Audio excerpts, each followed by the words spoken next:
My memories of that time are vague and murky.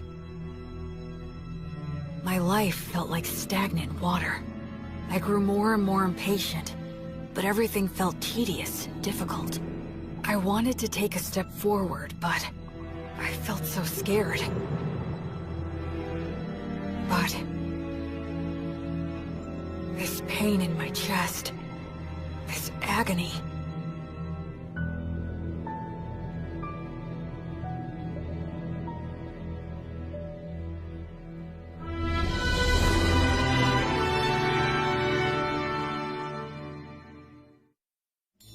A long time ago, when the Earth came into existence, the mana that made up the world was too ponderous to hold its shape, and merely swirled in a muddy mass of chaos.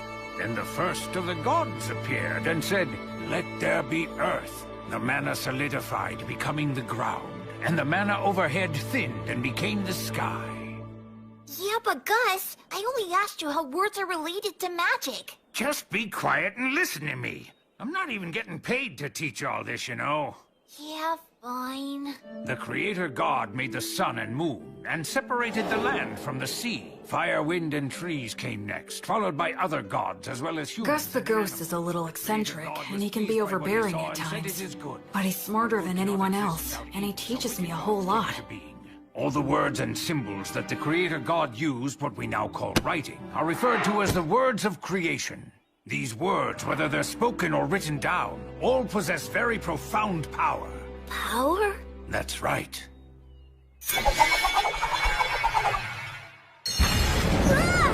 If you write the word Ignis, it defines the existence of fire, and then if you speak the word Erasus, that is, the word which means erasure, the fire will be extinguished. And that's what magic is. The power of words. Magic.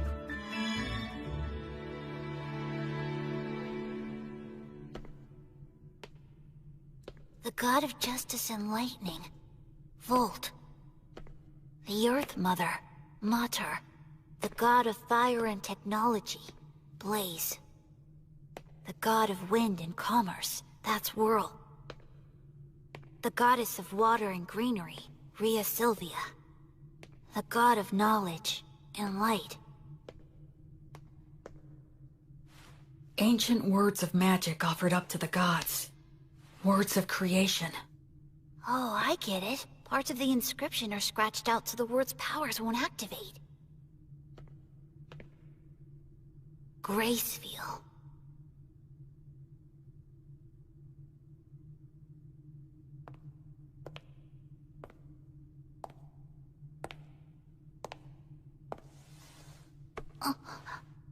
Are you curious about him? Yeah, well, sort of. That's Gracefield, the god of light who governs the cycle of death and rebirth. He's the child of the lightning god Volt and the Earth Mother Mater. You worship the Earth Mother Mater, don't you? Yes, you've got it right. She's the god of child-rearing and the bounties of the earth. Of the 6 principal gods, she's particularly revered by people in rural areas. So when you do your daily prayers, the Earth Mother is the goddess you pray to, right? Mary? What do you say we head back and have dinner now? Sound good? Yeah! Huh? Oh. Blood! Oh, wow, that's a really nice boar! Oh, you're gonna get some tasty meat up with this guy today, Will. Thank you so much! Hey! Before starting the rest of the video, I want to tell you all about Fandomian.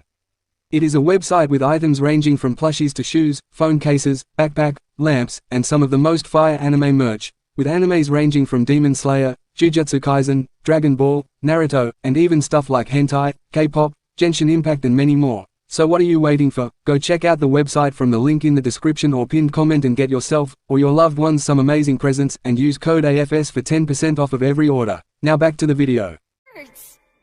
Wow! Looks tasty! Go on, eat up. Don't worry, I will! It's so good! Thanks so much for the food, Blood! You too, Mary! Yes, gratitude is good. After you grow a little bigger, I'll teach you how to go and hunt for yourself too. What? Hunt? Hunting teaches you all kinds of valuable lessons, although you're gonna have to get used to taking lives. What's wrong? Are you losing your nerve? Stop it! He's still too young for that. She's right. Huh? He needs to learn the basics before that. But I must say I'm impressed. I can't believe he's only 3 and he's already learned to read and write. He just might be as much of a genius as I am. I don't think it could hurt to teach him some magic. Hey, come on, give us a break. What if he becomes an old miser with an oversized brain like... Blood the skeleton looks scary, and he can seem out of control. But he always keeps things lively and friendly. What do you mean? What's with the crack about the oversized... Hey, Mary. What's wrong with strengthening the bond? About this bread, just when do you bake it? That's a secret. Huh? The 3 of them keep a lot of secrets. Like why they live here, and why there are no other humans here except for me. From the time I was born, I've never met anyone else but the 3 of them. But the biggest secret is, why are they undead? There are so many things I want to ask them, but I can't. Because I'm keeping a secret from them myself. That secret is...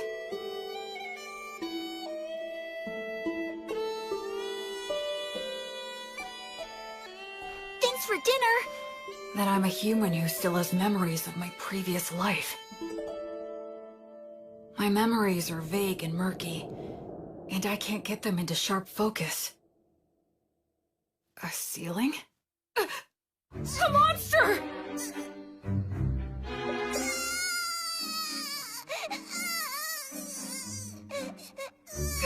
A mummy? A ghost?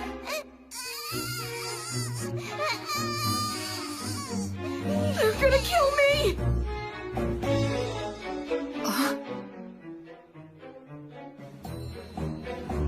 What? This is the 186th morning after that day. Half a year since I started living with these walking corpses. It's time to eat.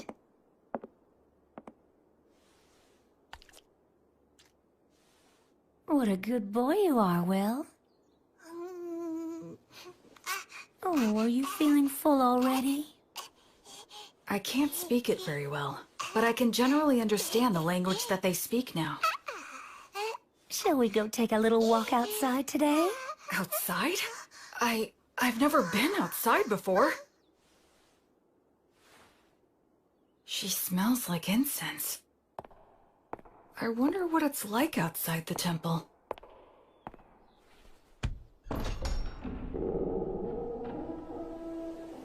That breeze, so refreshing, and it smells of plants wet with morning dew.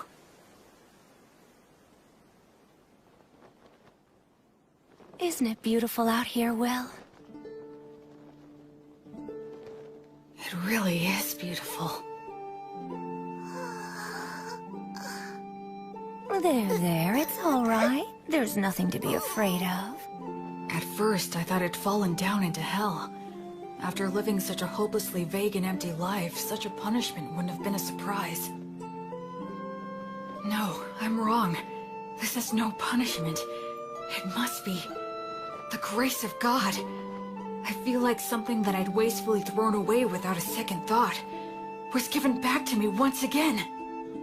Oh, Will, my sweet, tender little boy. This time, I'm truly going to live. I'm going to live in this world.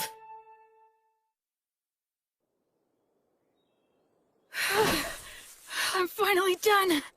We gotta build your muscle and stamina first. Without the strength to back them up, your skills are useless. But couldn't you say that making up for your lack of strength is a skill? Listen, do you really think you could knock me down? Well, no. With the right skill, you might be able to knock me over, but there will be times when that skill won't work for you. But you can't separate your muscles from your body. The brute force that muscles give you can solve most of your problems in life.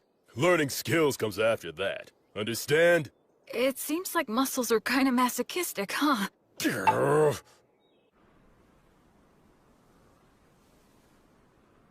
Flammo Ignis! Ah! Erasus! Fool, your pronunciation's imprecise. Given your talent, you really need to learn to control your accuracy, or you'll kill yourself. That's scary. Well, magic can be a scary thing. Do you have any idea of the reason why words possess so much power? I guess it's for the same reason we think a chair is a chair, right? Indeed. After all, when we see a wooden stool that has 4 legs, no matter what color it might be or whatever kind of wood that it's made of, we don't even think of calling it something like 4 sticks in a round slab, and we wouldn't call it a table. We just instinctively categorize it under the chair label. So in short, what that means is that words are what define and differentiate the way things are. Of course, I'm just repeating what someone told me. Huh, you know, Will, it seems you might actually be a genius after all. But isn't there anything I can do to get more consistent results? Afraid not. That's just what words are all about. There are always fluctuations in speech. No one is able to say a word in exactly the same way twice. The only answer is to let your instincts determine the ideal level. Instincts? But... You should start off by learning how to use your minor magic more skillfully and accurately. But hopefully you'll do your best to get by without even using that. Without using magic? How's that possible? I'm talking about money. That again? Man, how can a ghost worship money as much as you do? Oh, come now. You don't know what you're talking about. Money is extremely important. Money is what makes the entire world go round.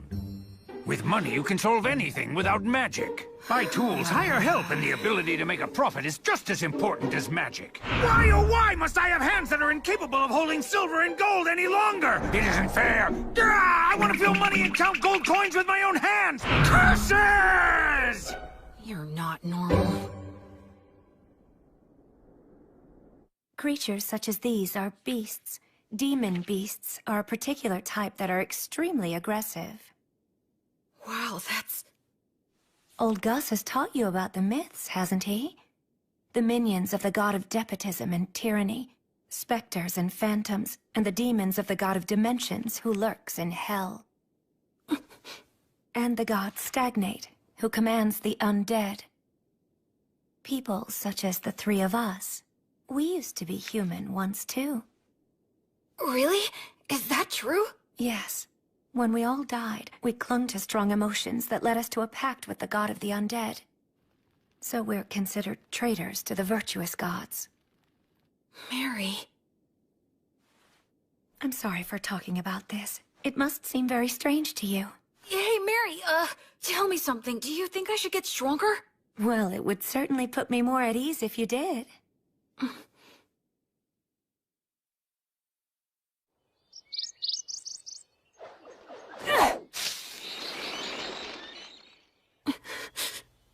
Don't make it suffer. Just snap its neck quickly.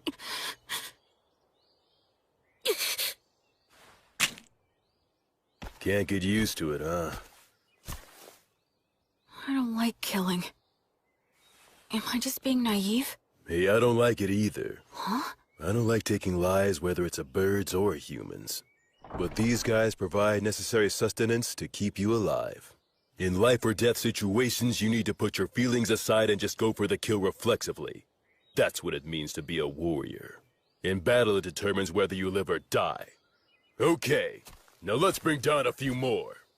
Blood really is a lot like a father to me. You're almost 8 years old now. I think it's time you started some real-life combat training. Huh?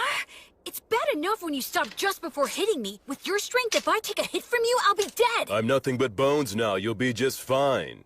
Probably. Probably?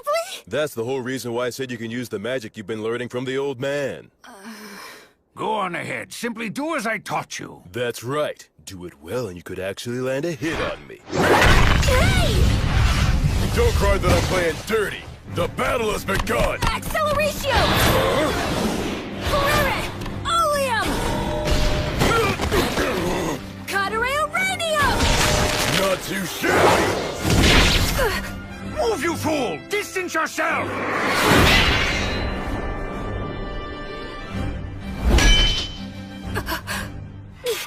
Come on! I told you never to close your eyes during a fight, didn't I? I'd like to say that you've got a long way to go, but frankly, you surprised me. I thought you'd just randomly unload a bunch of crazy magic on me. Gus keeps on telling me that I should learn to use minor magic more skillfully and accurately. Not just relying on sheer firepower. That's exactly the style that was used by the renowned sorcerer who went by the name the Wandering Sage. Are you talking about Gus? Yup. In his time, he exterminated monsters, calmed raging rivers, and rediscovered ancient languages. That was all long ago. You were once known as the War Ogre yourself. And Mary was known as the Daughter of Mater. At one time, the three of us. Yeah? Never mind. That subject runs a little too deep for right now. You were just a baby not so long ago. Look, just keep on learning and become even stronger. Oh, Blood. On the day when you brought a human child back here, my first thought was that you shouldn't have even bothered. But it occurred to me that if I educated him, he might be of use. Hey, old man! Nothing that I said was incorrect! I now recognize his true talent and am teaching him to use it, aren't I? That's not really the point. I know that's just how you are.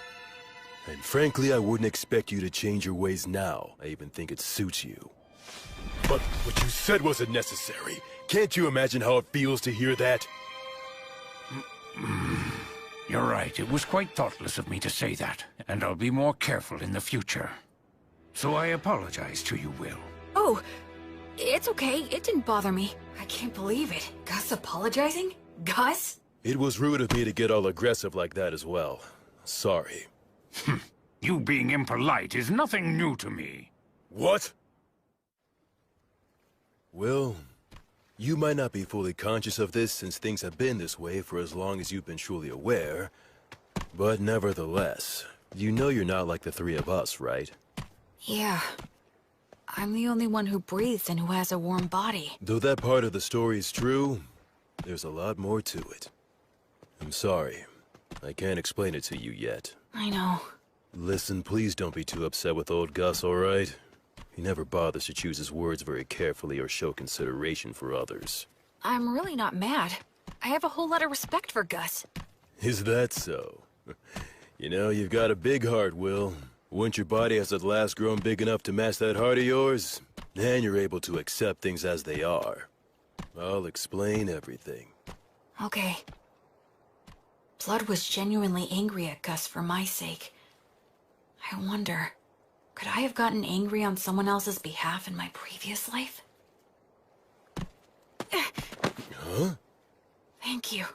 Blood, Mary, Gus. All three of them aren't really alive anymore. They're undead. Will? Huh? It'll be 100 years before you can land a hit on me from behind! But right now, they're my precious family. Gus is in charge of my academic education, and Blood teaches me how to fight. But Mary is the one I learn the most from. She may just teach me the little everyday things, but they're important too. Will? Huh? Can you take care of things here? Oh, it's almost time for your prayer, isn't it? Yes. A few times a day, Mary sequesters herself inside the temple dome. I've been told that I'm not allowed to go into the dome while she's in there. All right, it's time for your physical education. I can't even lift my arms. Mary? The bread? Why is she carrying it out of the temple? About this bread, just when do you bake it? That's a secret.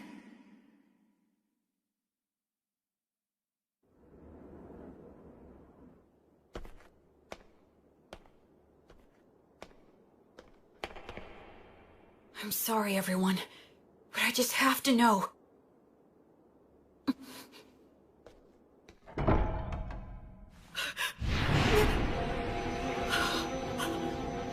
No, I don't want to feel that again. I don't want to lose anyone again. No, Mary! No! Mary! Mary! Mary! Mary! You guys! Blood! Gus! Come in here quick! Help Mary! Help her!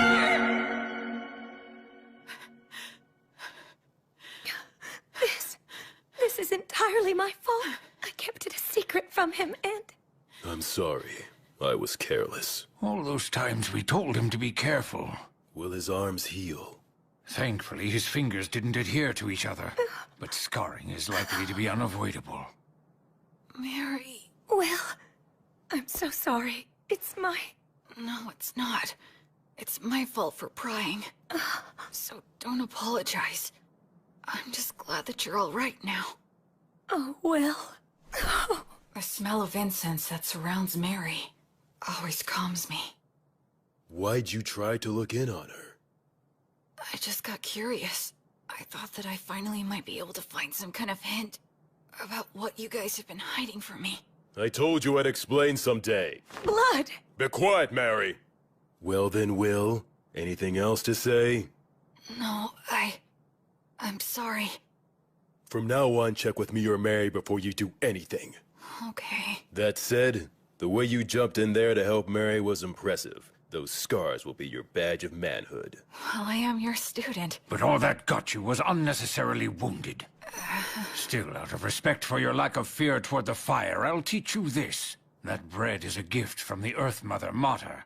It's essentially the goddess's divine protection, her blessing. You can call it whatever you like. Then why were you on fire? Because I betrayed her, the fire is simply a consequence that I must suffer. The god of death, Stagnate, with whom I formed a contract, is the enemy of the Earth Mother Mater. In fact, all three of us formed a contract with him, so just coming in contact with her divine presence causes us to burn. That's sad. I don't expect to be forgiven. Why do you still pray to her? Is it just for my sake? Oh no, Will. It's not. I had been praying to the Earth Mother every morning and evening long before I ever met you. That's my daily ritual. Doesn't it hurt? Of course it does. So much that I could cry. Mary... But even though I've betrayed her, and that is her retribution, I must endure the pain. I shall still continue to revere the Earth Mother. Mater never says anything to me, but every single day, she blesses me with bread for you. That alone is more than enough of a saving grace for me. I'm so sorry I didn't tell you, but I certainly hope that you'll continue to eat the bread that's provided for you. Yes, of course I will. But also, I'd like to ask you a favor.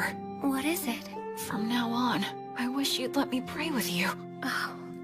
I just wanted to be able to understand what Mary goes through, even if it's only a little bit. That's why I asked her for that favor. The original creation was destroyed by the evil gods that it had brought into existence. It was then that the infamous Age of War among the gods began. The giant statues in the temple are of the virtuous gods, right? That's exactly what they are, to a human. What does that mean? Among the legends told since ancient times, there is a battle between the lightning god Volt, the king of the gods who governs order and judgment, and his elder brother, the war god Iltreat. The elder brother had the advantage in the beginning, but Volt, with the divine protection of his wife, the Earth Mother Mater, banished the war god to the depths of the earth. The war god continues to lurk within the earth today, vigilantly plotting his revenge. There are other similar stories, but all of them take the same general shape. Now, what are your thoughts? Isn't that story just a fable? You think? Ruling in this world starts with violence and despotism, but eventually, agriculture starts to thrive, and law and order begin to reach everyone. But over time, that can also lead to violent overthrows, or something like that. I see. You are very sharp indeed. Volt, the god of order and judgment, is a virtuous god. The war god, on the other hand, is considered an evil god. But if that order becomes corrupt, Volt could become an evil god, and by defeating that corruption, Iltreat could become a virtuous god. In short, the concept of virtuous gods and evil gods is ultimately a distinction applied by those who place their faith in them. I suppose the priests would not be pleased with me for saying so, however. Naturally, you must not speak of this to Mary. I won't, don't worry. Besides, the gods normally think about things based on different standards than ours. It's impossible for one with a human sense of good and evil to gauge their true intentions. Hey, you know what, Gus? You're pretty rock and roll. What on earth does that mean? Like, you don't fit in any mold, you know? Children truly make up some bizarre words sometimes, but I do like the sound of that. Becoming free from obstructive thoughts doesn't mean thinking about nothing. You just block out the past and future. and focus only on the present. I need to offer up my current insignificant self to the gods. And then dive in deep, as far as I can.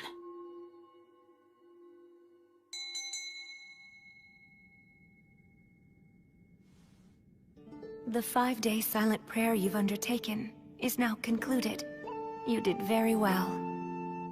I've done nothing but pray continuously for the past 5 days. Do you feel all right physically, Will? Yeah, I'm fine. And you're only 13. How remarkable you are. Only because I've been praying with you all these years. It's been 5 years now since my arms were burned. Mary says she has the ability to heal the scars with her blessing, but I chose to keep them. Especially because Blood called them my badge of manhood. I'll prepare all of your favorite foods for dinner tonight. All right! Memorize all of this by tomorrow. Huh? Gus's lessons became more difficult.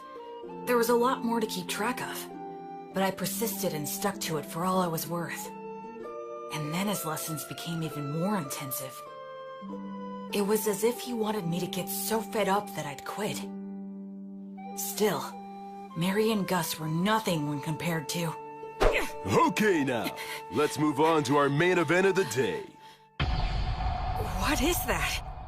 This guy is your opponent. I caught him in the woods. That's not what I meant! What's the problem? It's just a low-ranked demon corpse. Demons can become undead too? Okay, go. Wait a...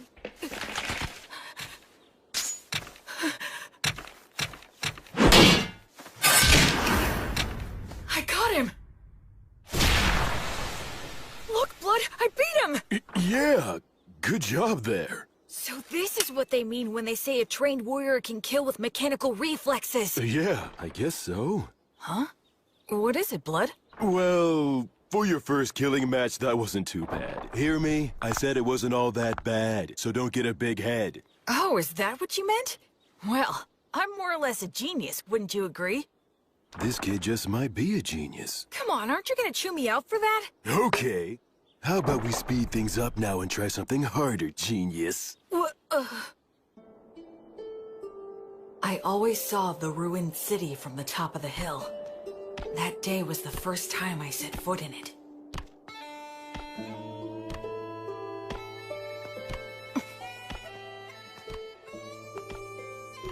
I didn't know there were passages like this underground. Yes, humans and dwarves used to inhabit this place. Their blacksmith helped me out a lot. But now it's solely a danger zone that's filled with mindless wandering undead. That's why we never allowed you to enter here before.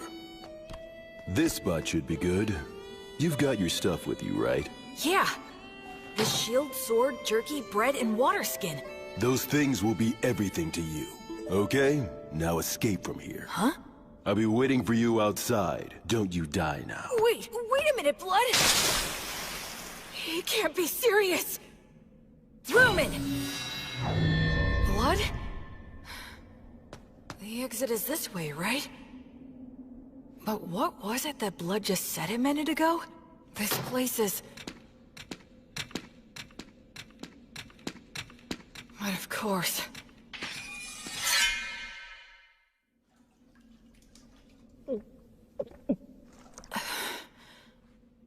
I'm pretty sure Blood is testing my overall practical ability here. I didn't know being alone could make me feel so empty and anxious. I'd forgotten about that fact, even though I'd spent all of my previous life alone. Ever since I came here, I've had either Blood or Mary always there by my side. In this world, people reach adulthood at 15, so I'll be striking out on my own soon. That's probably part of why all of their lessons have gotten so much harder, if that's the case. I want to give the best results I can! I want them to boast that I was a pupil worth teaching, and that they're proud of me.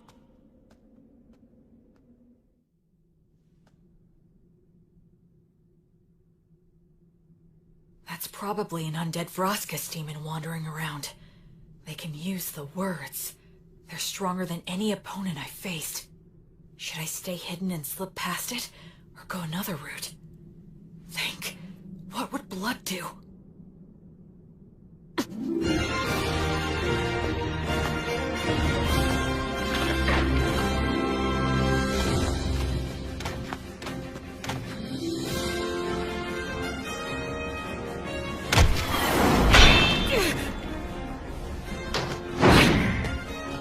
It's strong, but not as strong as blood.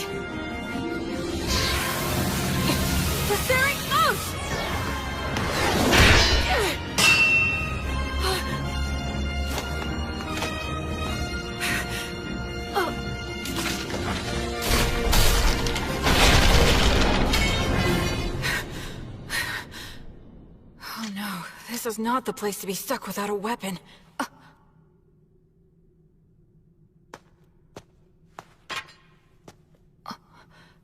This isn't a demon weapon. A dwarven magic spear, perhaps? It's better than nothing.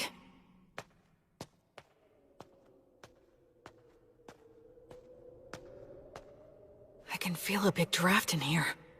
Maybe I'm near the exit. I wonder how long this place has been deserted. It sounded like Blood knew it while it was populated. Does that mean that the three of them became undead around the same time, then? From the level of degradation, it's been more than just a decade or two. I already know there are no humans living anywhere near here. I wonder where my birth parents are, and what they were like. And I wonder, why am I in these ruins? My real parents.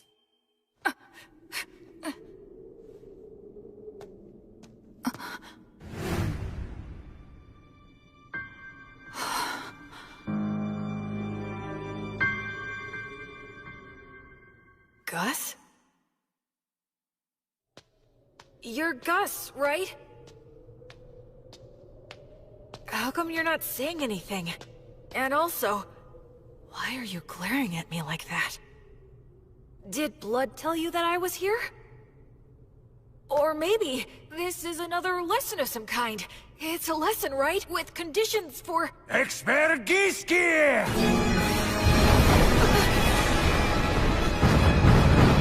A golem?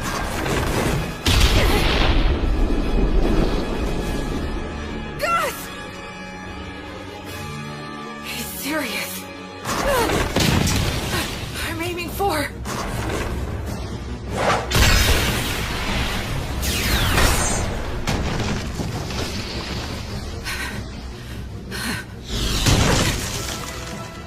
Stone Blast can carry that much force? Array!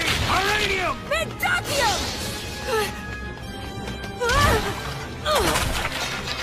Grace magic? Since when could... His projection magic is way too quick! A double cast? Groby Goose! Mendacium! Sobnus! Mendacium! Why? Gus, why? Expergiski! A triple cast? I'm gonna be killed by one of my own parents and I don't even know why! This can't be real! No! No! No, no, no! I don't want that! I don't want to die! How can I... Alright! This spear should work on a ghost like Gus!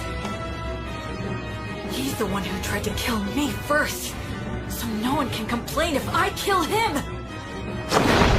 Pierce! Pierce! Pierce him! Kill him!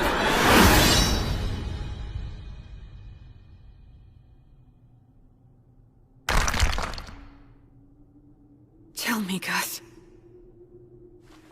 Grandpa. If you really have to kill me, there must be some reason you're being forced to do it, right? I know you wouldn't do this if you didn't have a valid reason. I know that. If Gus really was serious, he wouldn't need to play around like this. If he throws around a lot of fire magic, I'll die of oxygen deficiency and toxicity. If he makes the ceiling collapse, his ghost body won't be hurt, but I will get crushed and die. I know that, but I still don't want to do it. I don't want to fight you to the death. Because hurting you would make me feel worse than dying myself. If it's something that really is important to you, then it's fine with me. You can kill me. I'm not afraid. I'm your pupil after all. But if it's okay, I would really appreciate it if you didn't make it hurt too much. Ah, forgive me. I think I took that lesson a little bit too far. I admit this place did give me an advantage, but even so, I did win. Must have been a shock. What shocks me isn't that this was a lesson. Against a sorcerer, right? Gus. Now don't ask questions. If you manage to defeat Avroskis and take his spear, even Blood will congratulate you heartily. Oh yes, weren't the double and It's triple that Gus is trying to pass all of this off as a lesson. Tricks like that soon. So, please don't be upset, okay? Come, Will. The best thing to do in a gloomy place like this is leave. This city. The three of them. My own history. There's something more to it all. Oh my! Will found a fine spear like this beneath the ruined city? Yeah, the steel is so vivid and bright and shiny. It certainly is a good sharp blade. A short spear made to be highly practical, truly the work of dwarves. In addition, it appears to have several words engraved on it. Perfect for our lesson on appraisal. Yeah, can't wait. Gus hasn't brought up that incident in the ruined city at all since then. There must be a specific reason why he won't talk about it. That's why I decided not to tell Blood or Mary. Later, I appraised the spear with Gus, and we found that it had the name Pale Moon. Words of creation are engraved on both the spearhead and the shaft. The spearhead can emit light magic, so it can serve as a light source or distract enemies. The shaft is imbued with magic that allows one to expand or shorten the spear at will. That should make it easy to carry. Above all, I was excited to finally have a magic weapon of my very own. After that, I return to the city underground every now and then for Blood's lessons. I head down there with only a short sword to collect any weapons and armor that I find. It was tough at first, but I can handle it without any trouble now. Even if I encounter Vroskis or a similarly strong enemy, I don't struggle anymore. Huh? So is this all there is? You have acquired more than enough knowledge right now. I have something new that I would like to teach you. I'm learning something else? You will enter the city underground and collect coins. I am going to teach you something very important. Is this enough? Indeed, it will do. You're finally gonna do that again, old man? Gus? Yes?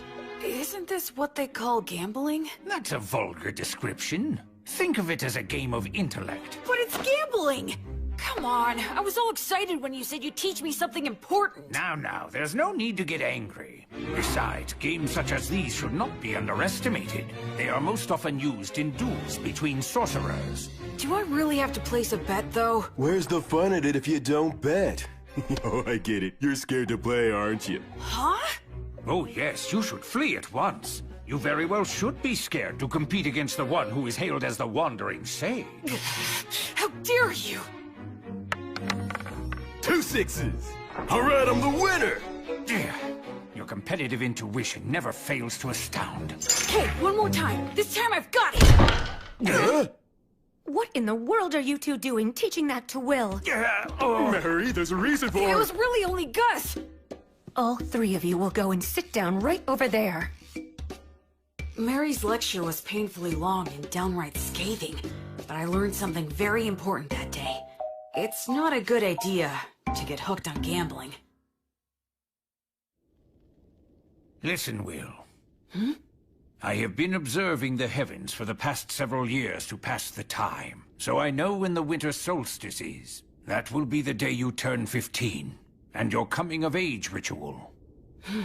I believe that shortly before your coming-of-age ritual, Blood will challenge you to a one-on-one sword fight, an earnest and passionate duel.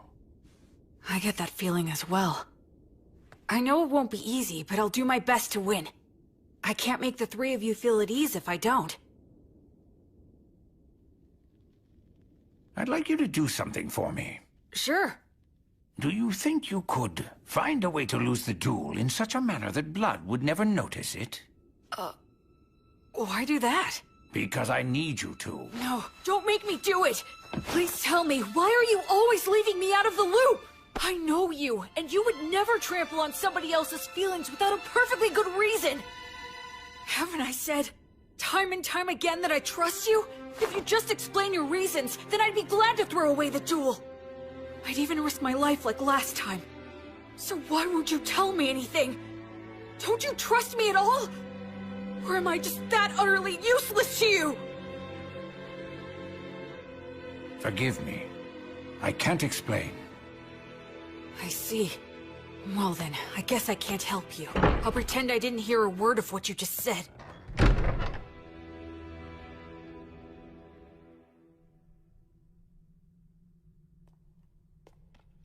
In your coming-of-age ritual, you will need to swear an oath to one of the gods, and decide which one will be your guardian deity. Will? Is something wrong? No, nothing. Anyway, which of the gods do you recommend?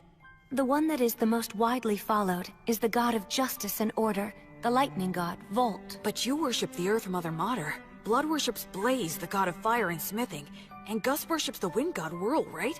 That's right, and what you swear to them is very important. I swore to Blaze that I would train every day and try to grow stronger. I swore to Mater that I would live in such a way that would honor and preserve her will. How about Gus? There is a god of knowledge that exists, but he says he swore to the wind god that he would do as he pleased, that he'd just go out and enjoy life. He hates being bound by anything, frankly. I wonder if he really is enjoying his life. Sometimes being very smart can also make you rather transparent. I'd say that goes for both you and Gus. When you swear an oath to a god, that earns you some divine protection, correct? Yeah, the stronger your vow, the easier it is to earn it. But they also say that you will be destined to experience many hardships in exchange. So don't swear your oath hastily in the heat of the moment. As they say, either you become a hero, or you die. An oath, huh? You'll probably start growing facial hair very soon. In that case, maybe I should have Blood teach me how to shave. I don't think he's shaved in a very long time. Then, what exactly did Blood look like before? Well, he looked very different from the way that you look. He had a thick neck and big arms with broad shoulders, a mane like a lion's, and very keen eyes. He might have looked a bit scary, in fact. I can kind of picture it. He was quite dashing then. There, all done. I think you look very handsome. I wish I looked more like Blood used to look. A strong, intimidating face seems like it would be more useful. Come the next winter solstice, you'll be an adult. Your face has truly begun to look like that of a man.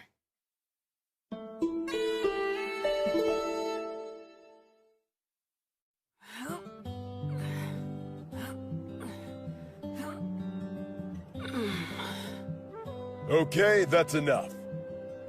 You've gotten a lot stronger.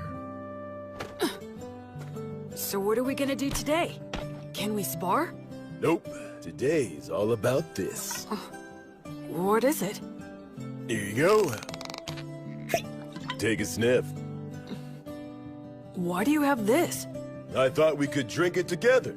I made it myself by mixing honey in with some forest grape juice. That honey wasn't exactly easy to get, you know? Is there something wrong? Nah, just come winter solstice, you'll be an adult. And a man's gotta get used to this stuff. But won't Mary be mad about this? Not if we keep it a secret. In fact, it'll only be between us men. Okay, let's drink. All right, here you go. Cheers! Whoa, nice! That's delicious! Even better, I get to drink it with you. Yeah, it's good. Okay, let's test your courage. Test my courage? We're gonna take a little peek at Mary while she's changing. Won't we get in trouble? Say what? Come on, follow me. The hallway's spinning. Hey, you okay? I'm fine.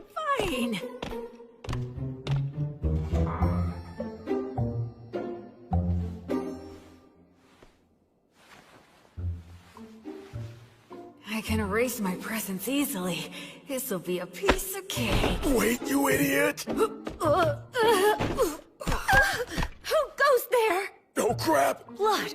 What's the meaning of... Oh, you really stink. My goodness, what did you make Will drink? Oh, well, it was just... we were just gonna have a little peek while you changed. What? What do you told him think that you're we shouldn't doing, be- you idiot?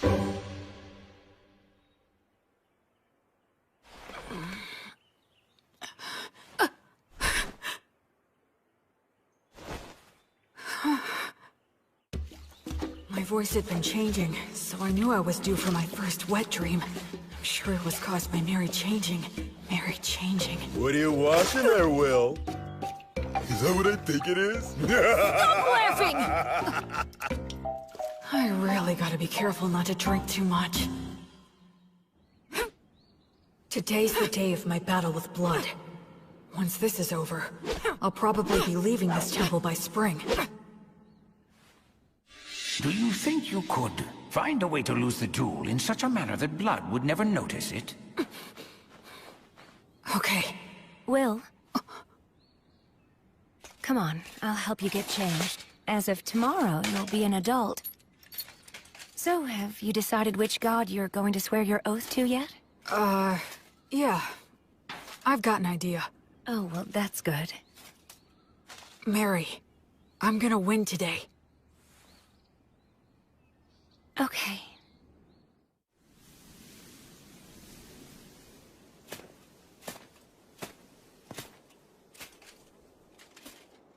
Where's Gus?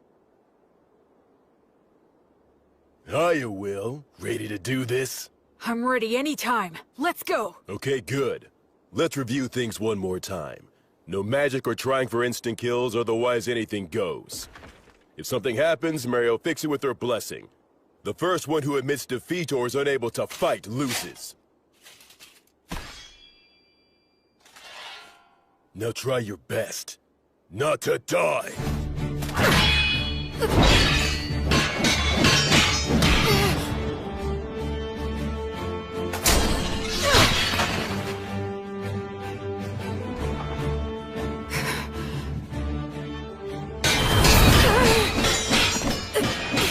He's like a storm. If I take just one solid hit, I'll be out of the fight!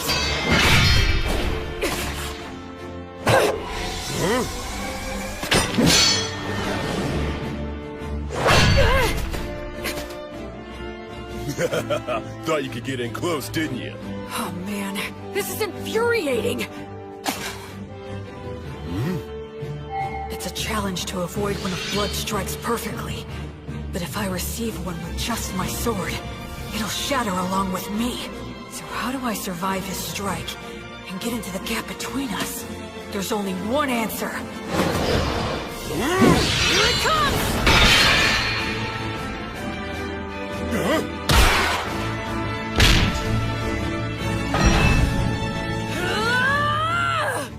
Will.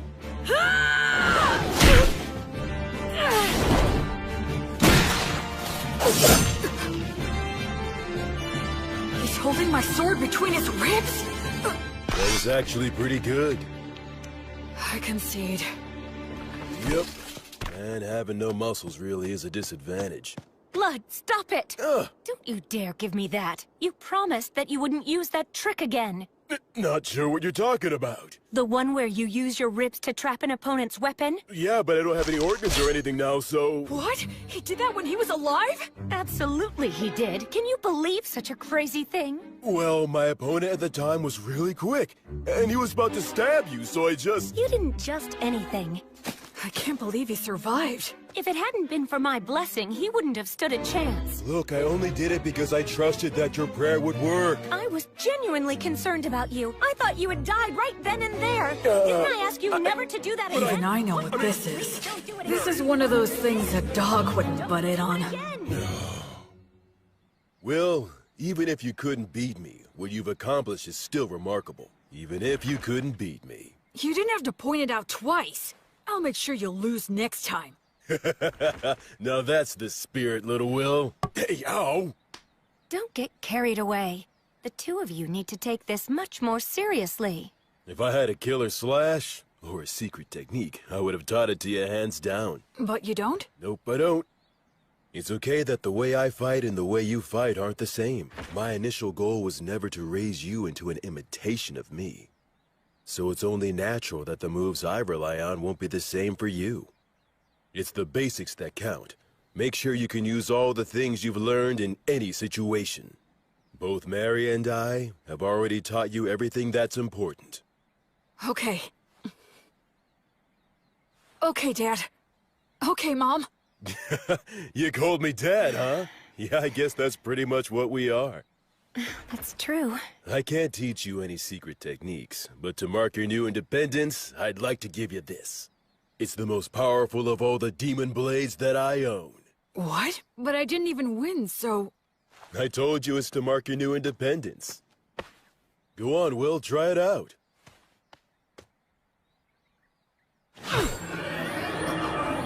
It's called Overeater, and it ranks at the very highest level of demon blades. It can even cut down one of the gods' echoes, so long as it can reach them. The words engraved on it are too hard to understand, but I can sum up its effects. If a living being is cut with this blade, its wielder can recover life force with each cut.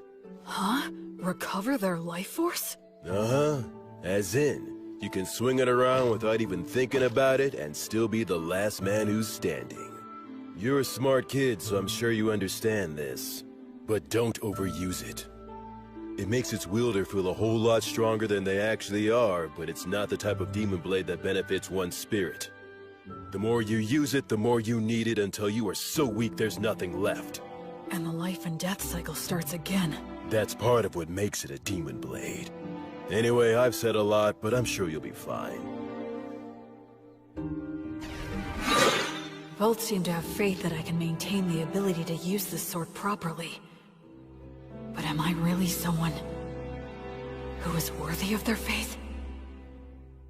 Well, if I'm gonna give you a demon blade, I guess I gotta tell you about its history, too. And of course, I'll tell you what you've wanted to know all along. What? He's talking about what I've wondered all these years. You are a grown-up now, after all. I promised I'd tell you once you grew up. Your mind and body have become plenty big enough by now. Listen up. It's the tale of the king among demon kings who tried to conquer this continent. He's the one known as the High King of the Eternals. It's also the tale of the defeat and death of many heroes, including our own. It's the tale that explains the reason that you grew up here. The undying Blade Fiend, the king among kings, the purest evil, the inexhaustible darkness, the rider of war storms, all names for the High King of the Eternals. Approximately 200 years ago, all of the demon kings led a great uprising. An army of countless demons invaded our precious continent of Southmark. All the continents were crawling with demon kings, generals. They were the kinds of demons you really don't want to see showing up anywhere. Demons were here? And these swarms of demons offered up massive amounts of flesh and blood during a number of great rituals to their deity, the God of Dimensions. In response, the minions of the God of Tyranny ill-treat, and those of the God of the Undead stagnate, also became active all over the world. The virtuous gods expended a great deal of strength in a series of battles, intense enough to change the entire map. I know that you learned geography from Gus, but don't think it's the same now as it was then. Because of that, even we don't know much about how the other continents were back then.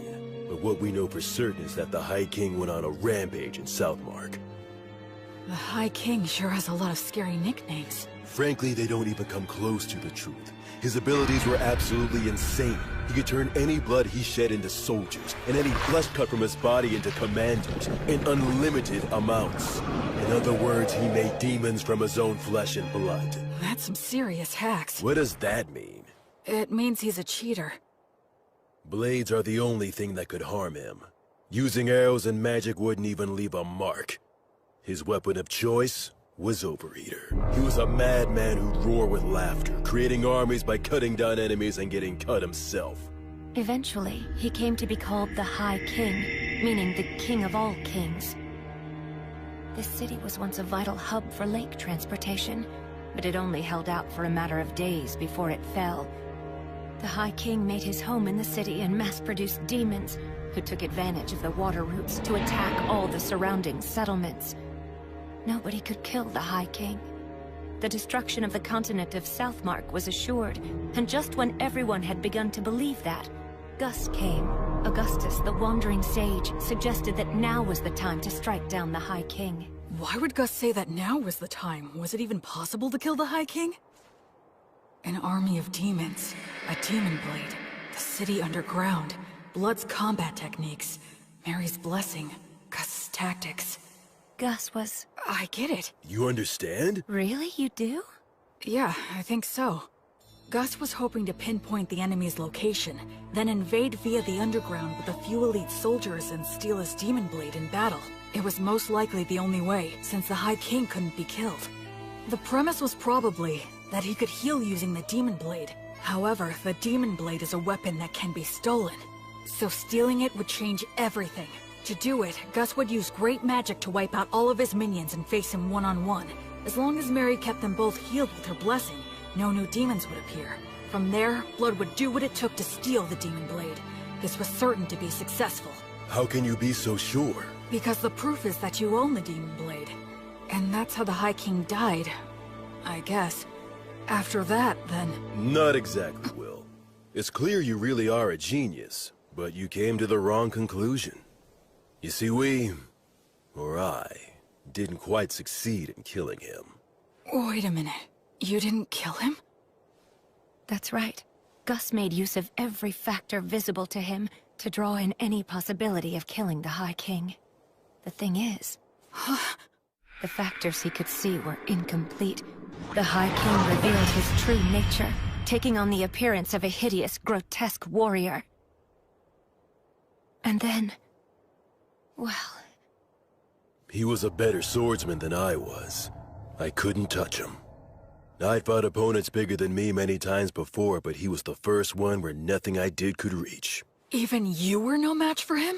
Yes, even my buddies who formed a wall outside after entrusting everything to me were crushed one by one. Thankfully, I had the support of Gus's magic and Mary's blessing, and the High King was wounded. Despite all that, I'm pretty sure he made it one level higher, enough to become something I couldn't kill so long as I lived. To this day, I still wonder what I was lacking. But it's too late now. You know why, don't you? The undead can no longer grow. My sword skills can't improve any further.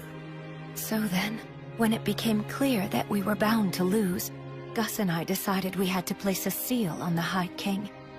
We couldn't kill him, but we could do that. So you mean... they completely gave up on Blood's chance of winning altogether? Thankfully, the technique worked, and the High King was sealed deep beneath this land. In other words... unfortunately, in the very end, we couldn't fully believe in Blood. And then... Mary? And then... an echo of Stagnate descended down on us. What? But an echo is a body double of a god, isn't it? So then why would... The evil gods act individually, each following their own principles. They'll cooperate if it's in all parties' best interests, but the opposite is also true. I guess that Stagnate wasn't too happy with any of it. The High King was a monster that could slay a god's echo using Overeater. He thought it would be better for him if the High King was sealed, so that's the reason he offered us a deal. You three are exceptionally gifted, so become undead and fight on my side, he said. But that is... If we agreed, he would get rid of the demons in this city, and after that, we could just watch over the seal as we pleased in our immortal bodies. Stagnate couldn't bear to watch the tragedies of life and death, so he hoped to create an eternally stagnant world with no more tragedies by turning as many exceptional souls as he possibly could into the undead. And we had caught Stagnate's eye. Isn't it more accurate to say he set his eyes on us? He told us to choose, but there was no choice for us to make. We willingly accepted his hand. Since my flesh was all cut up, I became a skeleton. Mary was burned by Martyr's flame, so she became a mummy. And perhaps because he had no attachment to his aged body, Gus became a ghost. Mary did tell me once. Because I betrayed her, the fire is simply a consequence that I must suffer. The god of the undead then cleared out the entire city. His power turned the lower-ranking demons undead. It's something that should not even be possible. And the undead demons still roam the city to this very day. And so that's how we became the guardians of the High King's Seal, as the highest-ranking undead. In the years since then, we've buried our former allies, and Gus set up a security net that uses magic, allowing us to continue protecting our treasured city. There was nothing left for us to do. You can see that we are bound to the city by our contract. We can't even learn what goes on outside. The three of us began talking about the possibility that humanity had already died out. And then you came along. Or speaking more accurately, it was the demons who brought you here. Oh. So then, I was meant to be a sacrifice to break the High King's seal. No wonder you couldn't tell me before. You couldn't bring yourselves to do it. Yes, as crude as he is, even Blood was careful about that. I can't believe you just called me crude. After the demons were defeated, we argued with Gus a little bit over what we should do with you. Argued? Gus made it known he was against it, but Blood and I decided to go ahead and raise you anyway. That's why Gus said that. On the day when you brought a human child back here, my first thought was that you shouldn't have even bothered. The fact that the demons were able to bring you here means that there must be a place outside that's inhabited by humans relatively close by. I'm sure you're imagining that the situation outside looks pretty grim right now, but if that's the case, you simply need to build the strength to bust through it, just like you already have been doing. So that's the story of why I'm here right now, huh? I'm about to head into a nation of people who survived the Great Uprising. I'll take with me the strength that the three of them gave me. One day, I'll come back to this city. I'll bring my family and friends and introduce them. I could even rebuild this city. I know that one day... Well, be happy, and don't forget to pray so you can do good. Huh? You were the best pupil I could have asked for. Even in today's test in terms of substance, you bested me. You clever, precocious son of mine. I sure love you. Keep getting strong. In no time at all, we became a real family. You made me so happy. Well, my sweet boy, your mother loves you very much. Wait a minute, why are you talking like this is our last goodbye?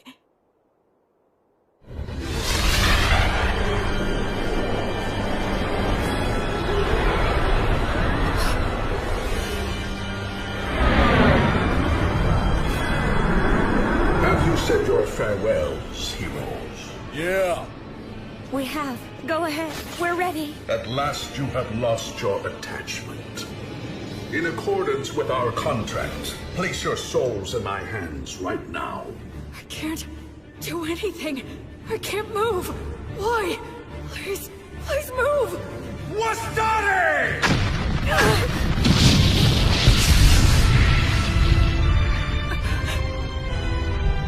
Oh yes, there was a magic user left among you. Will, take Blood and Mary and get out of here. Don't you worry. I am determined to stop him. Ligatur nodus obligatio! That's a huge amount of mana. You know all, Sage, and still you cannot resist. Conciliat sequitur! You retaliated so fast. Ostare! Alida mosaico! Pulsat pene! A quadruple cast? That's the ultimate magic. Normally cast by several people together. It'll reduce all to nothing. Aupernum tabernas! Regumque turres! Damnatio memoriae!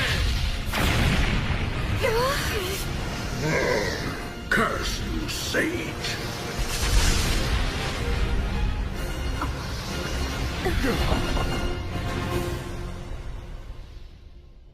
Quaerere, ambulare alle vita, noli fugito!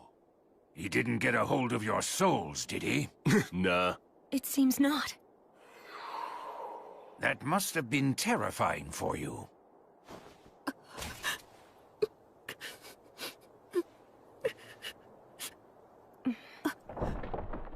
Sorry about that. It turned out exactly the way you were thinking it would.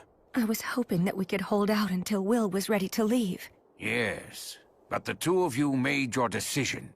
Now, I'm not so unreasonable that I would demean the intentions behind your choice. I'm just happy that it all worked out in the end, so...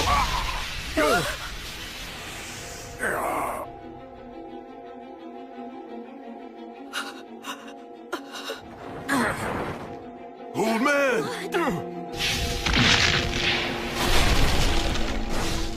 To think you were able to destroy my body all on your own. Had I not initially divided my strength into two bodies, I would have been really hindered for quite some time. I commend you. It's true you are a great sorcerer who has exceptional abilities. Stagnate. Let me go. Stagnate? What a shame it would be if I destroyed you now. I'll wait until you've lost your attachment. Now. Gus!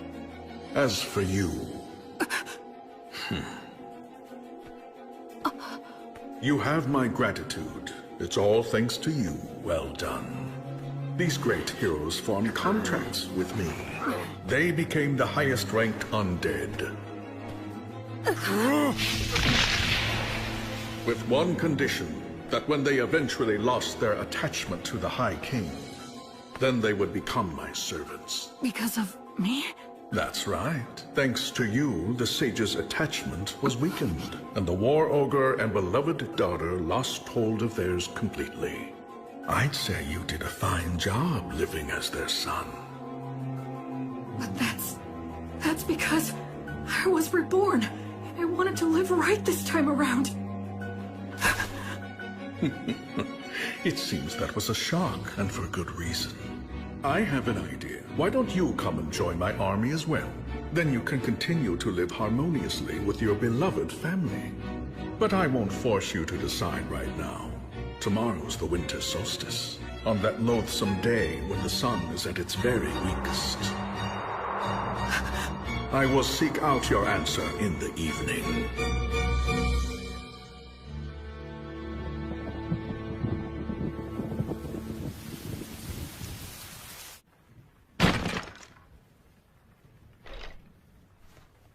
It was me. I took Blood and Mary's attachment away from them.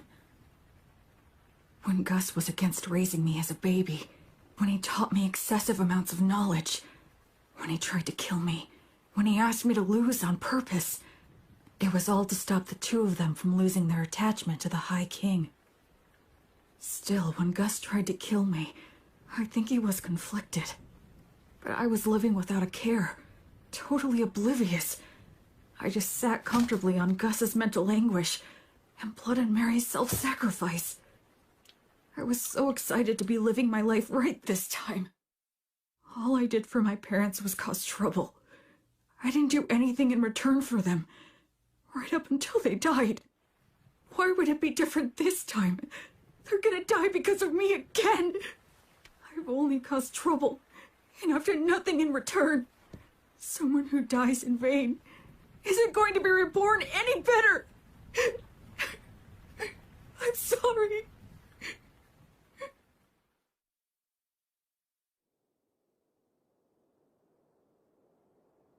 Hey! Damn, your face is a wreck, boy. My goodness, it is. Get up, Will. You shouldn't sleep on the floor in the middle of winter. I'm so sorry. Don't be, Will. We all end up paying off our debt for the dumb stuff we did a long time ago. Though it was old Gus who knocked the debt collector into orbit, blowing off his contract and failing miserably. A contract that's forced on someone by extorting their weakness is no contract at all. He deserved to be knocked into orbit. I've got to admit that it was rather exhilarating to see Stagnate's pale face slowly being erased. Well, you took one of them down. Perhaps the strength of all three of us could take the other one down.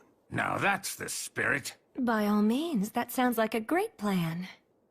They're faking it. Well, would you look at that? It seems that you're all grown up now, Will. Get out of here already. You'll just have to be content with the idea that your farewell gift is everything that we've taught you so far. I'm sure you'll be just fine, Will. Absolutely. Those are my thoughts as well. You're wrong. You're all wrong. I'm not who the three of you think I am. Talk to us, Will. I have these memories of a past life. I was a totally worthless person. So when I was reborn, I thought that this time I could live my life right. But I made you three suffer without ever knowing it. Even in my past life, when my parents died, I have no idea how I felt. Because I can't remember. I can't remember anything. After all the trouble I caused for them, I don't even know if I cried. I'm worthless. Trash. Once again, I can't do anything. I can't give you anything in return. I'm nothing but useless garbage! Will, you must grit your teeth.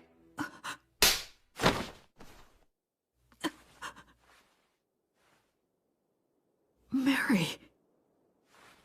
Speaking as your mother, I will not allow you to go on hurting yourself anymore. You say that you're garbage. You've always been very serious and one of the most earnest people I know. So what about your past life? For goodness sake, why are you so shaken up? Just because Stagnate upset you a little? You're feeling all of this anguish because the memories of your past life are murky and vague? You're crying so much right now just for our sake? Why would someone in your situation not cry? Will, stand up. Stand up. William! Straighten up now. Stop kicking yourself. What's your response? Yes, ma'am. You get chewed up because you're being all mopey. It looks like the little whiner has just disappeared. I'm fine. I'm perfectly fine now. Mary was here to protect me. So, I have a favor to ask. Please allow me to protect all of you. Virtuous gods, I will soon go and fight an evil god for the sake of my beloved mother, father, and grandfather. If you would see fit to observe my efforts, please grant me a bit of your protection.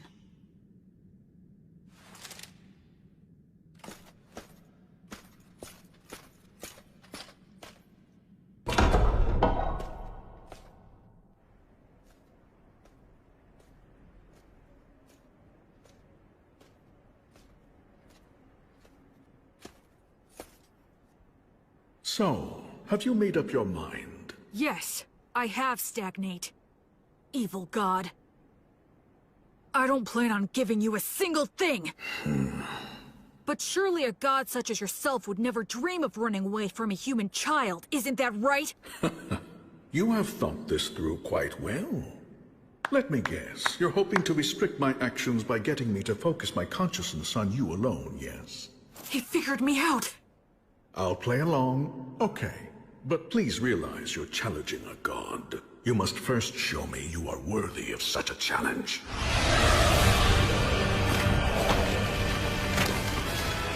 Can this be? Those three said when they became Guardians of the Seal, they buried all their allies who had been sacrificed.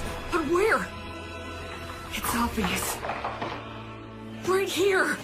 I am the god of the undead. Undead god Stagnate. I lead an army of undead soldiers. Yeah? So what if you are? Then I'll just take them all on!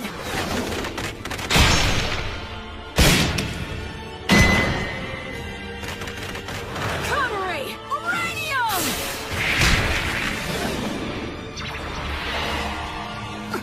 Acceleratio!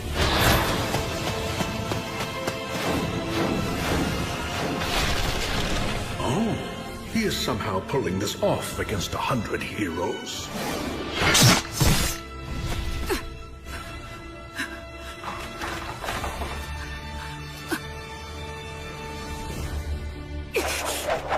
Hold! Well, well.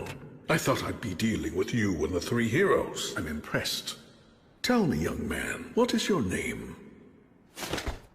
I'm Will. I see. I'm asking you again, Will. Won't you join me? I have taken a liking to you. Your strength, your backbone, everything about you is desirable. I would be happy to welcome you as a general in my undead army. What are you? If you make the choice to come with me, I will free your body from an unpleasant death. You will be able to live closely and harmoniously with your three family relations. There will be no goodbyes or sorrows. If we conquer this dimension, your relationship will last for all eternity. Isn't this world unfair? With its endless and absurd tragedies, I wish to overturn this harsh reality, to create an eternally kind world, free from the horrors and threats of death. I don't think he's lying. I can actually detect a sense of warmth in his words. Come over, Will. Enter a contract with me exactly as they did.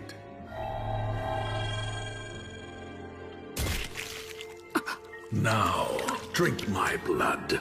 By doing so, you can bid farewell to death.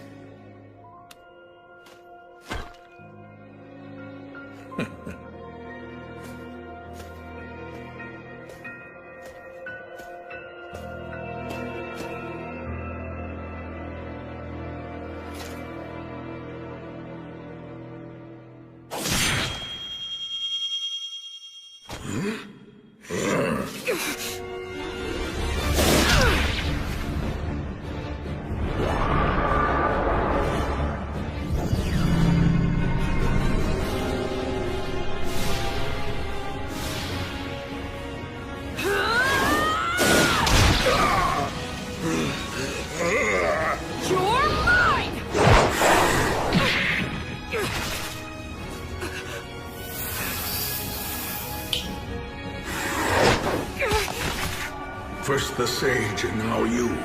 I truly cannot let my guard down when you're around.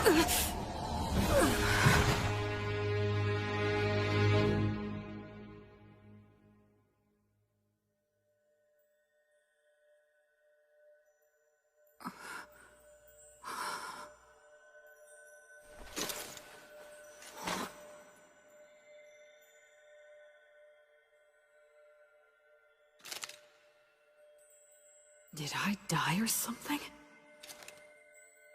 This place feels very familiar, as if I've walked through here before.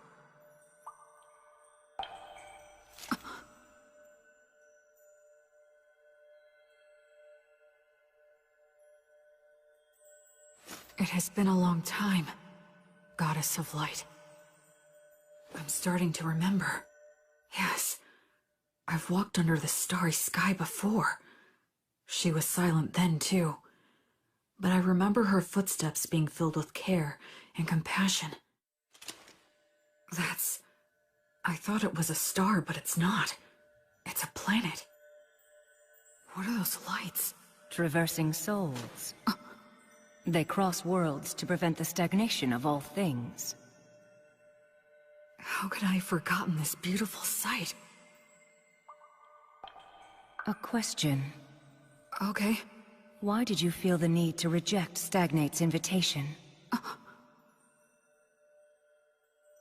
'Cause in my previous life I was a shut-in. Whenever anything got me down, I didn't bother to get back up. It was a pathetic way for one to live. Except, there's one thing I realized. Being alive and not being dead aren't the same thing at all. I wasn't dead in my previous life, but that was about it. I didn't have the courage to do anything. Just the fact that I had to keep living was a burden. I didn't care if I died, so I wasn't really alive. And by not being alive, I didn't have to fear death. And so, because just a little of that memory stayed with me, I was able to make the decision to live a good life in this world. I think that if I live right, I can die right. Denying death like Stagnate promised and trying to live forever would be the same as being in that room again. No matter how else he tries to sweeten it, I would still refuse. I just want to live and die with those three. They're my family. I mean, who wouldn't want to protect their family? That's all. Thanks for listening.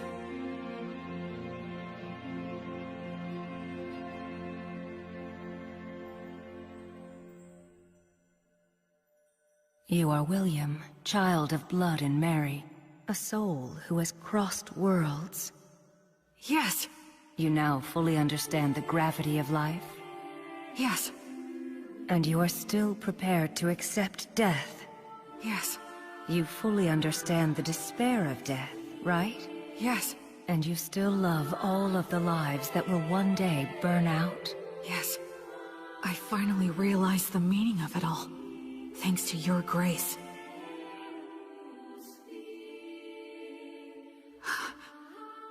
Thank you so much, Gracefield. I have heard your sincere wish. William, so long as you do not forget your resolve, you've got what it takes. Wake now. Make your oath, and we shall walk together.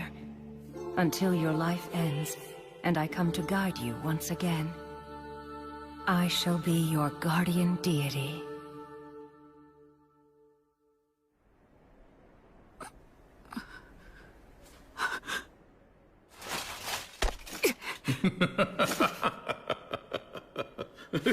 Goddess of the cycle of death and rebirth, Gracefield, please walk by my side. Citing a blessing, huh? What do you hope to get done with that? Such a vague technique is no match for my blood coursing through your... He has a stigma. This is the badge I earned when I learned Mary's prayer. My arms burned by divine fire. Now that I can see your body more closely, how many holy communions have you taken? Every day, Mary prayed to Mater for food to sustain me. Mary's daily prayers, her unyielding heart, will not bend to you! And I swear to you, my god... Yeah, the stronger your vow, the easier it is to earn it. But they also say that you will be destined to experience many hardships in exchange. I will offer up my life to you. I will be like your sword to banish evil, and like your hands to save the suffering. I swear it on the flame of Gracefield! You earned the protection of Gracefield? What a shame. A crying shame. I had so hoped that you would be joining my ranks. But since you have been taken in by her, I have no choice. God of the undead stagnate! I will defeat you and fulfill my oath! Unseasoned hero, die with your resolve undone. Kill him! It's okay. I know exactly what I need to do.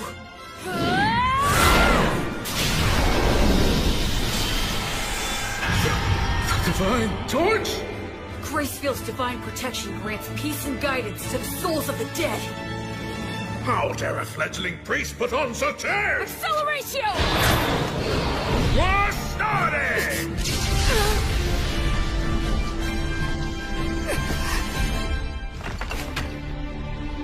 Where will he come from next? If he makes any careless moves, I'll leap straight at him and deal the finishing blow. Stagnate is consumed by the desire to kill me. We're on even footing. If I fight him now...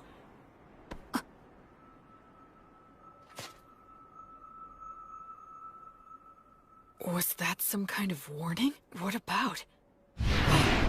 What if it's possible he's not consumed with me at all? No, the temple! Acceleratio! It was all a bluff. He was pretending to be consumed by rage, and then threw up a cloud of dust. It's Blood and Mary that he's really after!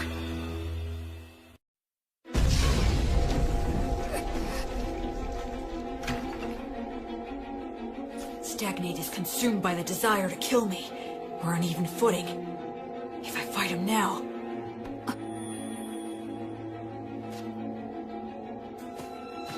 No, the temple! Acceleratio! It was all a bluff. He was pretending to be consumed by rage, and then threw up a cloud of dust.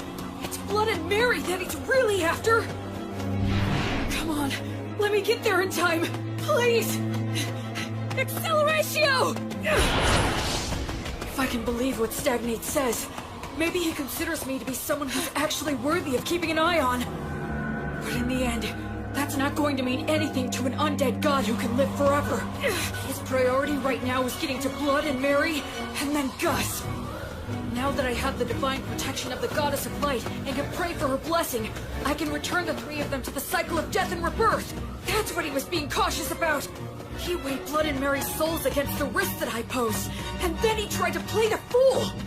That's what I was trying to do from the very beginning!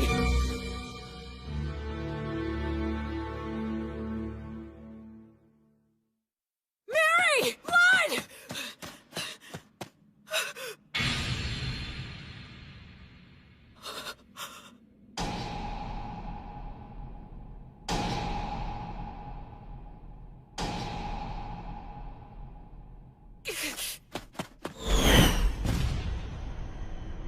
It's no use.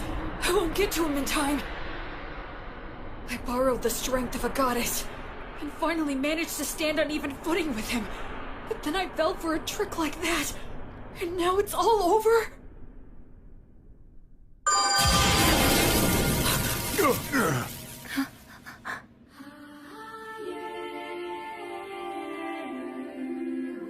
I don't remember seeing her before, but I guess...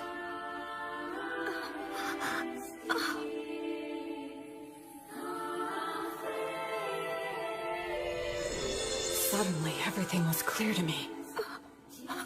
Mary had been forgiven all along. Mater never resented Mary for a second.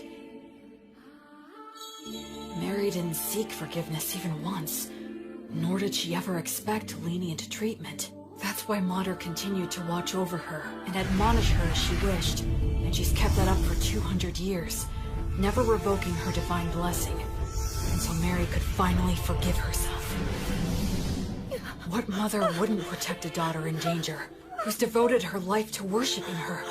The Earth Mother Mater that Mary reveres is truly a great goddess.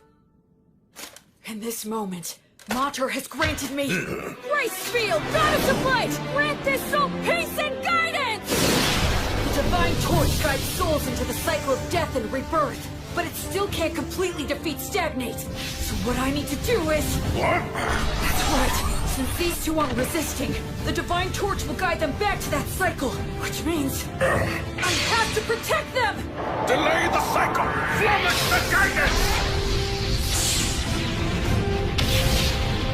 And in the moment when he erases my technique...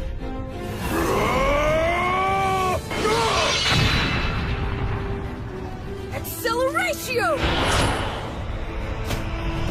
Basta! Passerios! You should start off by learning how to use your minor magic more skillfully and accurately. An exhilarating strike like that is far more Gus's style than some magic that would erase his existence!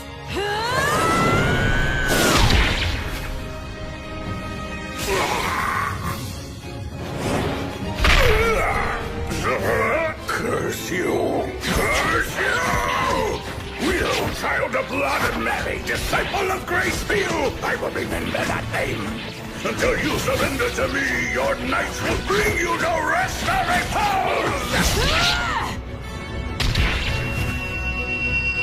That's the kind of thing a third-rate villain would say. God.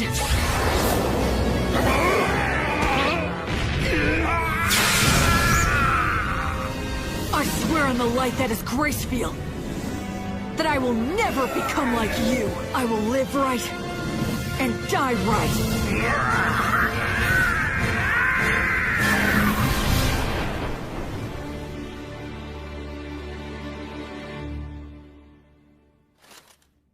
Quaerere, ambulare alivita, noli fugito, etiam sigillum.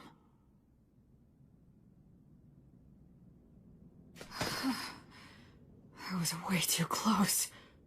This Overeater blade that Blood gave me, then Gus mightily defeating the double of the Echo, as well as Mary's Earth Mother Mater buying me valuable time. All these things that the three of them have given me. The sword, the magic, and the prayer technique. And most importantly, The part that's my essential core as a person. If I'd been without any one of them, I never would have stood a chance. It's all thanks to the goddess's divine protection. And the three of them. Will. I'm so glad. You're all right. Mary. You did great. Thanks, Blood. You might not share bloodlines, but you're still the child of Marian blood. It's only natural you could accomplish this. Yeah, I did it. I did it.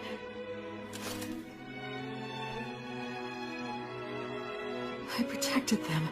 I'm here now with the three of them. Alrighty then. Let's have a party.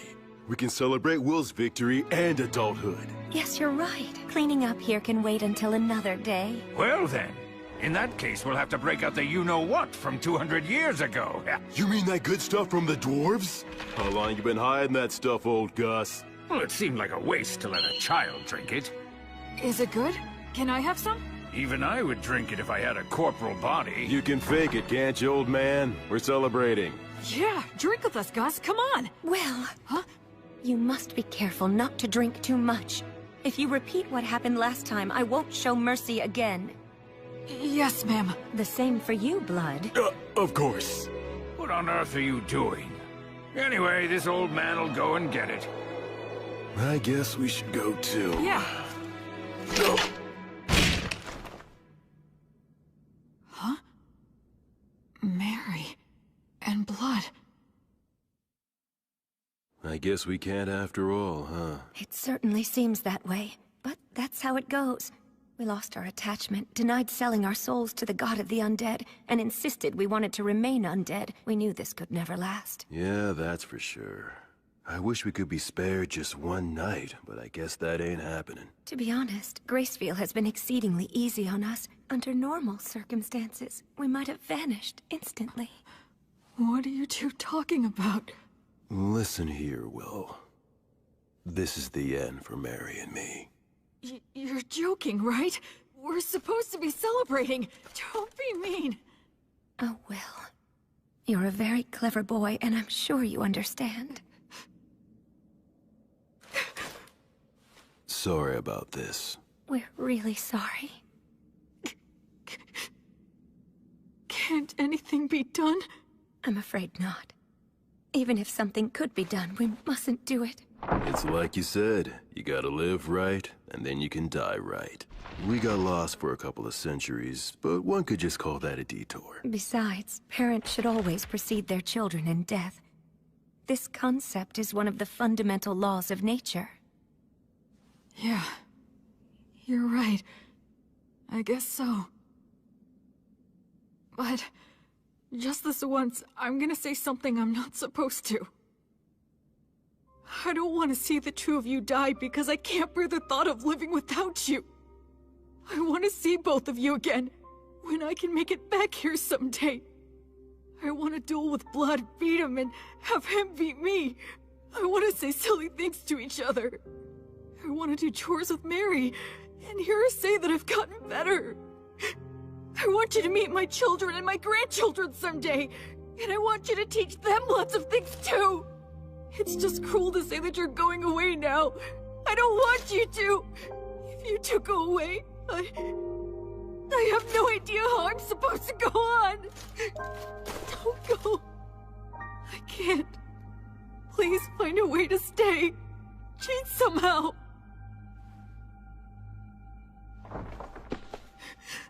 Hey, there's no need to be selfish now. Blood is right, Will. Be reasonable.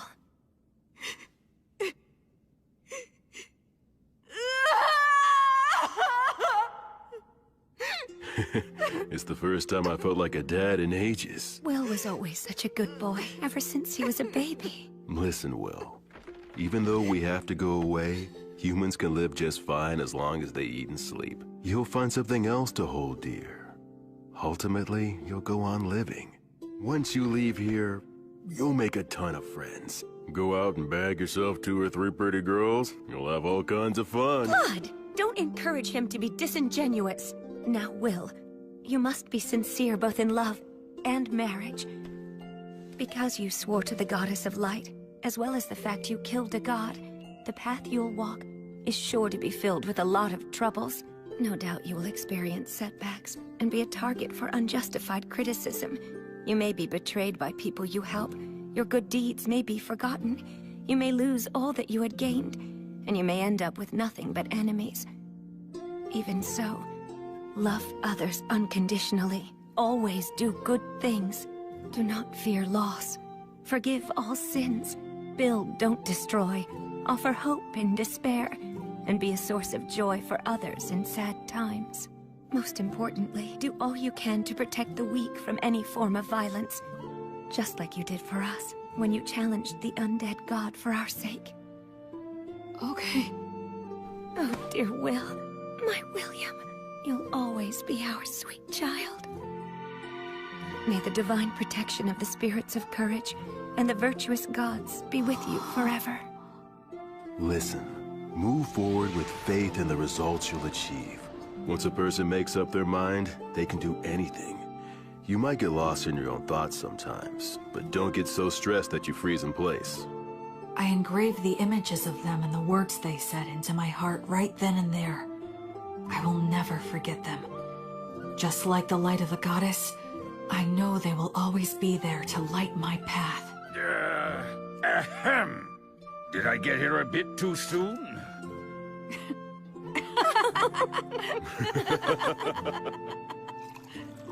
After that, we all celebrated my victory and my passage into adulthood. The first drink I had with all four of us together left a lasting impression. It had a strong burn and rich aroma.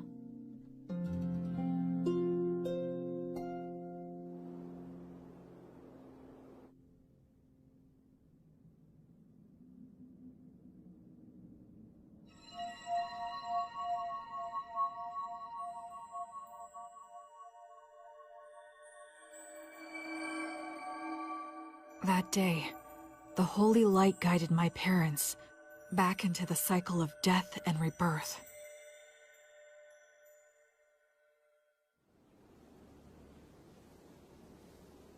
Yep, the view from right here is the very best there is.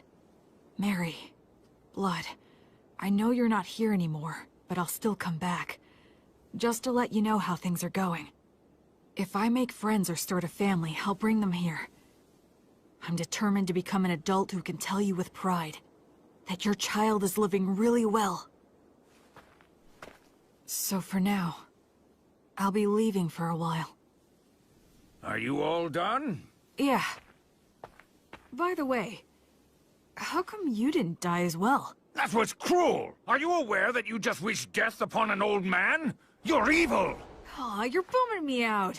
But actually, I was just thinking about how all of your wonderful treasures would be mine if you died. You're an evil grandchild! The evil grandchild just outed himself! Come on, I only meant that all the money you have no use for would finally have a good use. Know what I'm saying, Grandpa? Yes, fair enough. Fine, take it. Huh? What is all this? It's all my treasure. I'll lend it to you interest-free. Make it grow, you hear? But I mean... Stagnant money that never gets spent might as well be dead. I don't like stagnant money lying around, so you had better make good use of it. Gus. So I guess this is my last gift from Gus. Not that I'll be passing on, though, for a good 10 years. Huh? Well, you know, there is still the matter of guarding the High King's seal. I made a little deal last night with your goddess. She granted me permission to continue wandering this city for at least 10 more years, until the god of the undead regains his power. What? You heard me right. It seems that I've become something like Gracefield's errand boy. But then, what about Mary and Blood? As it turns out, they decided they didn't want that. They would only become more greedy and reluctant to end it. If given 10 years, they would want another 10, then another 10, and then to remain here at least until you pass on. They knew they would naturally desire this, so they consciously chose to die. Just like what you went through. You tried to appear strong when you were really crying and screaming on the inside. Granting a position for that greed to just one old man is quite enough. You really are rock and roll, Gus. What will you do with the seal in 10 years? It'll be up to you to figure that out, if you can. You're dumping that on me? It seems that the worship of Gracefield has gone out of style in the world outside. She had to use a great deal of strength recently, just intervening for us. So the future of the Goddess of Light will depend on your efforts for sure. I haven't even left and I have a ton more baggage, physical and mental. One of those hardships I'm destined to suffer. In any case, you're going to need some money. Go on and take it. Yeah, it seems like I'm gonna have a lot to do, so I'll accept it gratefully.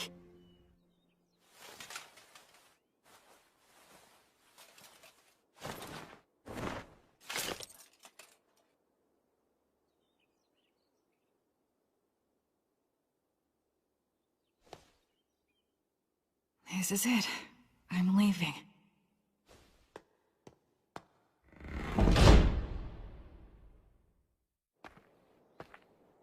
Say, Will... Huh? Since you will be going into the outside world, you will need a last name to go by.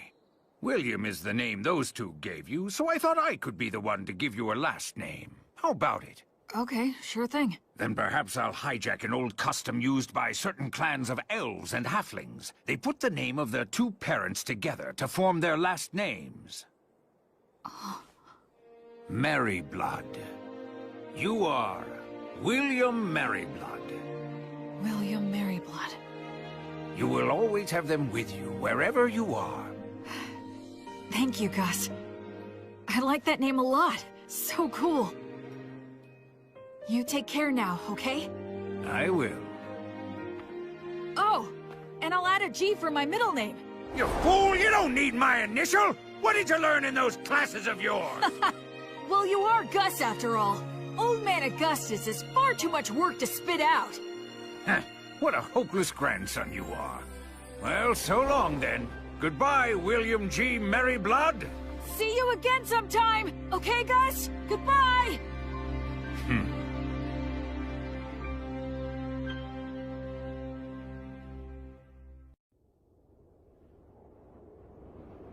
Hey, Fortress General! You doing good? It'd be perfectly natural for two warriors to introduce themselves, say a few words before facing off.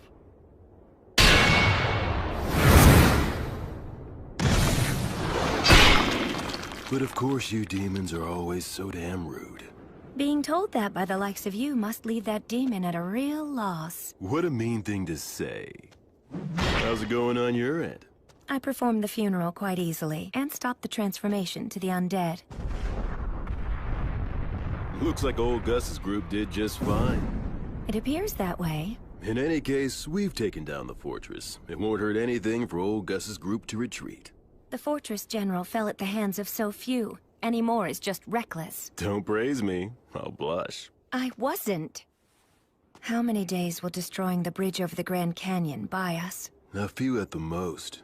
We're never gonna get anywhere unless we can take out the High King. Gus seems like he has a plan in mind. Yup, probably still a one-way street, though. There won't be any way back. You are not coming. That's rather sudden. I'm a valuable asset in battle, if you don't mind me saying so myself. I know, but you're still not coming. Seeing you die would make me sick. What? Couldn't you at least add, "because I love you," to a sentence like that? It would be so gratifying for me. Like hell I'm gonna say something that irritating. You really are hopeless, you know that? What if I refuse to stay behind? I'll send you back even knocking you out. I already got old Gus's consent. I see. And I suppose it would be pointless to resist. That's right. Your skills aren't bad, but they're no match for the great and superior blood. All right then, how about this? If you leave me here, I'll kill myself on the spot. You what? Did you not hear me? I said if I can't go with you, I'll kill myself on the spot. So you will take me along, right? That is so not fair. You may be the strongest man there is around here, but no man can win against a woman's resolve. You're so damn stubborn. Man, I landed one crazy woman. We haven't even done anything, and you're already calling me your woman? Listen, Mary. If I return alive, let's find some quiet, peaceful place to get married. Okay. I would love to. I'd like to have a quiet house someday. Maybe on a hill with a view. That sounds nice. I'm sure the breeze would feel good. And we could start a vegetable garden. And if we end up having a kid, we can ask old Gus if he'd be willing to tutor them. Despite all the resistance he may put up, I believe he would agree. And if our kid turns out to be a boy, I'll teach him how to fight. Between that and old Gus's magic, he can become the strongest man, even stronger than me. What do you think? I would be terrified he'd turn out to be a strong and clever failure. Oh, that's harsh. And I suppose my role will be to teach him all of the smaller things in life. Our kid's gonna be adorable. That's right. What name should we choose? I've got one for a boy. I hope it's not some weird name. It's a perfectly good name. Remember, he'll be our kid, so he'll probably have an unbending will. And there's a name that means Helmet of Will. William. William. What a fine name. I really like it as well. Will. My little boy.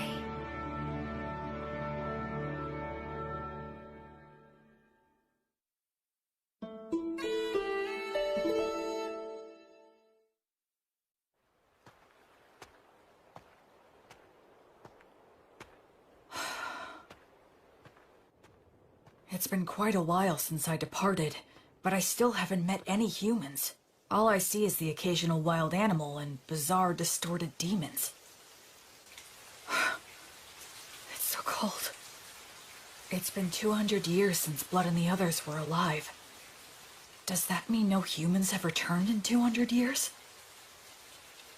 It's cold, but not cold enough for snow.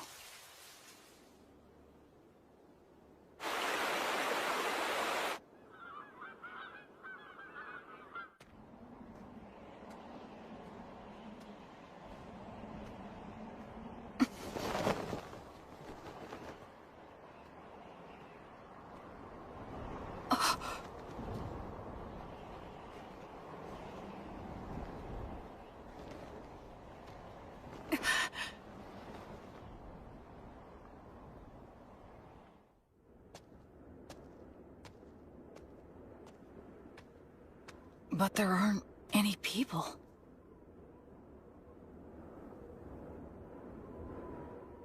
Immense magic left this scar? Gracefeel, goddess of light. Bring guidance and peace to the souls who were wandering this land.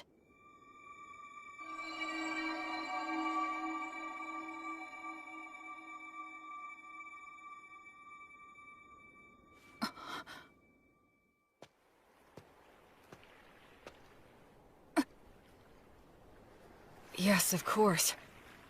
It has been 200 years. The terrain's gonna change.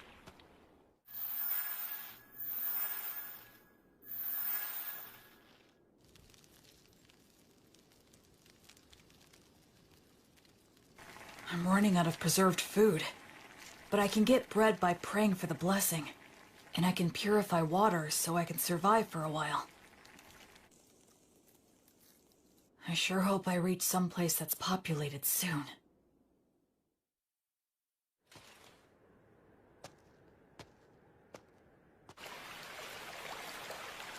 If I keep walking downriver, eventually...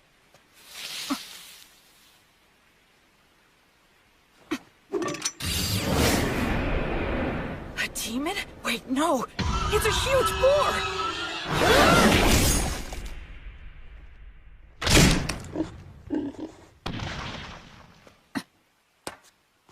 I should finish it.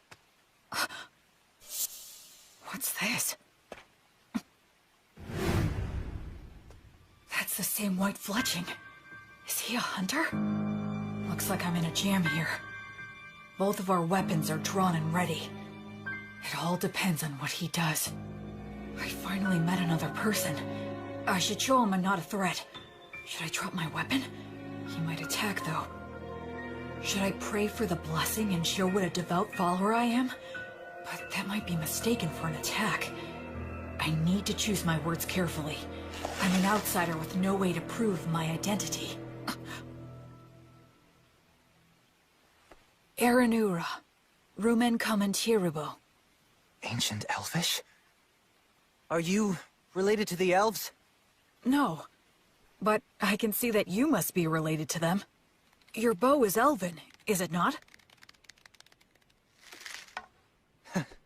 Well, you're not wrong there.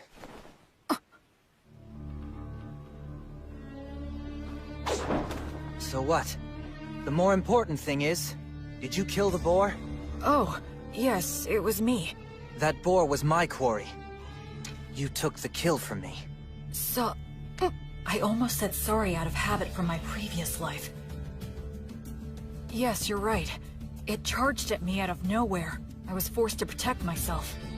Anyway, this'll take some negotiation. I'm the one who ended up killing it, so I think I have at least some right to it. All right, I guess you have a point. Oh, damn it, the arrowhead is broken. I don't have many left. I wonder if metal is hard to come by.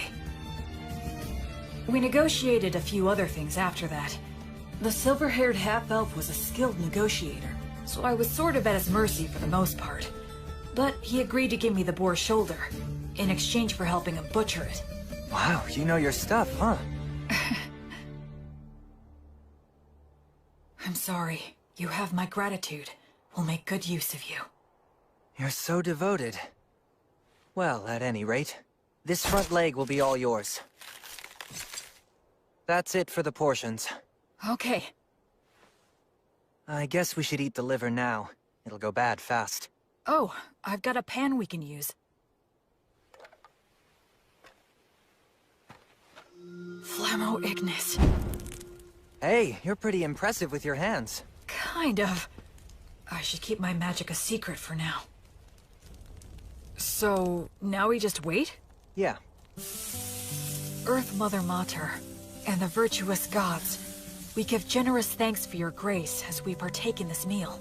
Please bless the food that is here before us, that it may robustly nourish our bodies and our souls. You really are devoted, huh?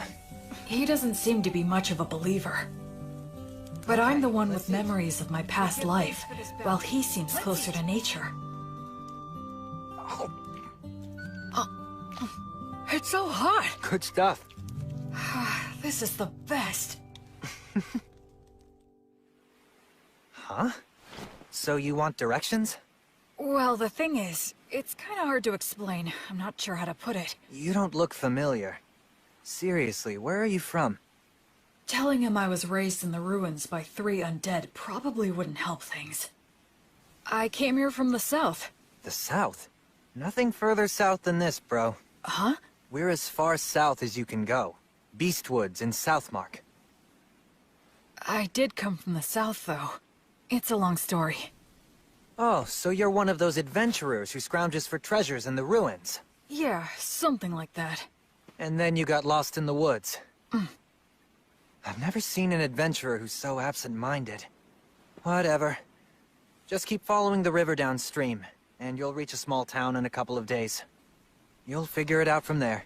Thanks so much. Yeah, well, good luck.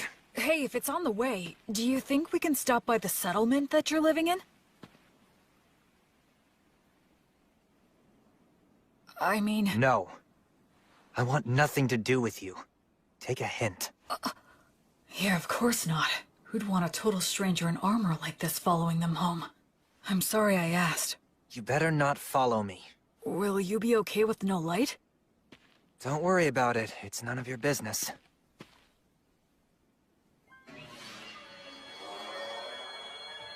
What are those? Fairies. I've never seen them. They say elves, as followers of the goddess of Fae, have a strong affinity with other Fae minions. I guess that goes for him, too. Later. My name's Will. William G. Merryblood. What's your name? Menel. Short for Meneldor. Not that we'll ever see each other again. Try not to die on the road. Menaldor. In Elvish, I think that means a very fast-flying eagle. He was a bit abrupt, but it was fun talking to him. He looked around my age, but they say half-elves are long-lived, so in reality, he might be a lot older than me. Oh, right. I should be close to a town. If I'll be getting more soon, I might as well indulge tonight. Tomorrow, I'll start by heading downriver to the town. After that, I'll try to get some information there.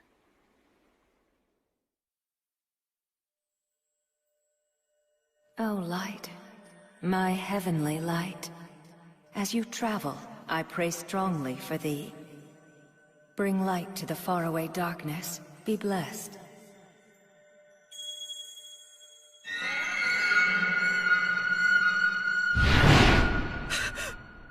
Metal, no! Was that a divine revelation? Lumen! A tragedy is about to befall a nearby village, and Menel is going to be caught up in it. Invenire humanum! That way! There it is! Did I make it in time? Erasus.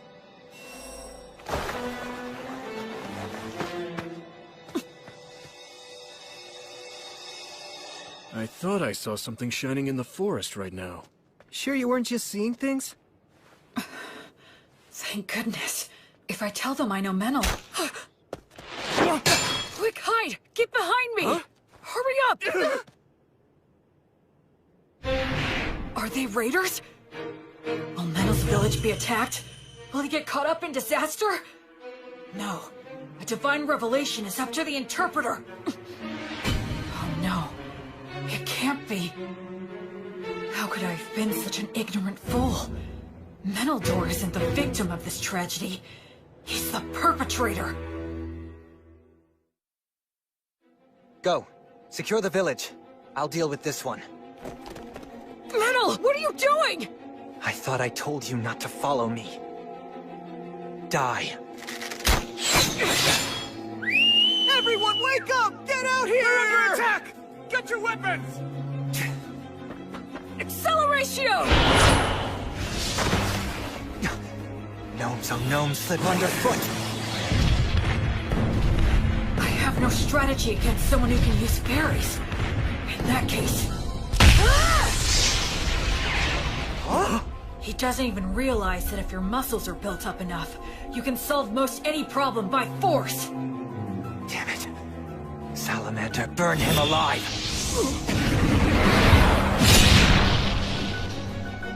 No way! My, you're quite strong, aren't you?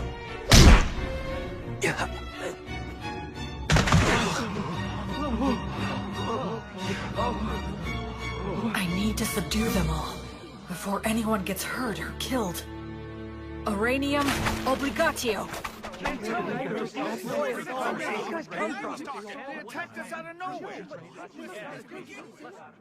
hate to let a warrior priest see us behaving like this.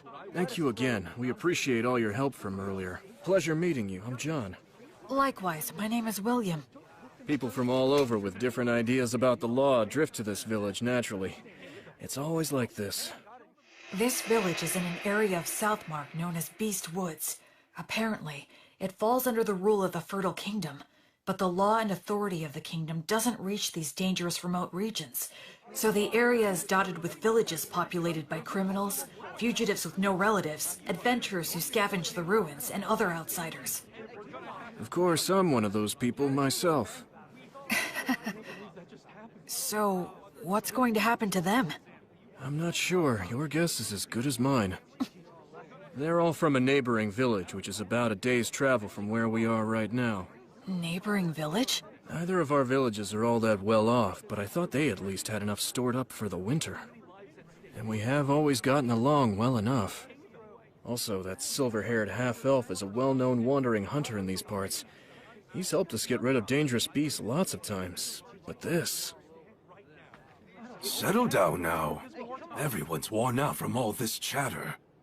Time to take a break and have some water. This is our chief elder, Tom. Good day, warrior priest. John has told me all about you. Please allow this old man to also offer his gratitude. Oh no, all of this is because of the guidance of the Goddess of Light.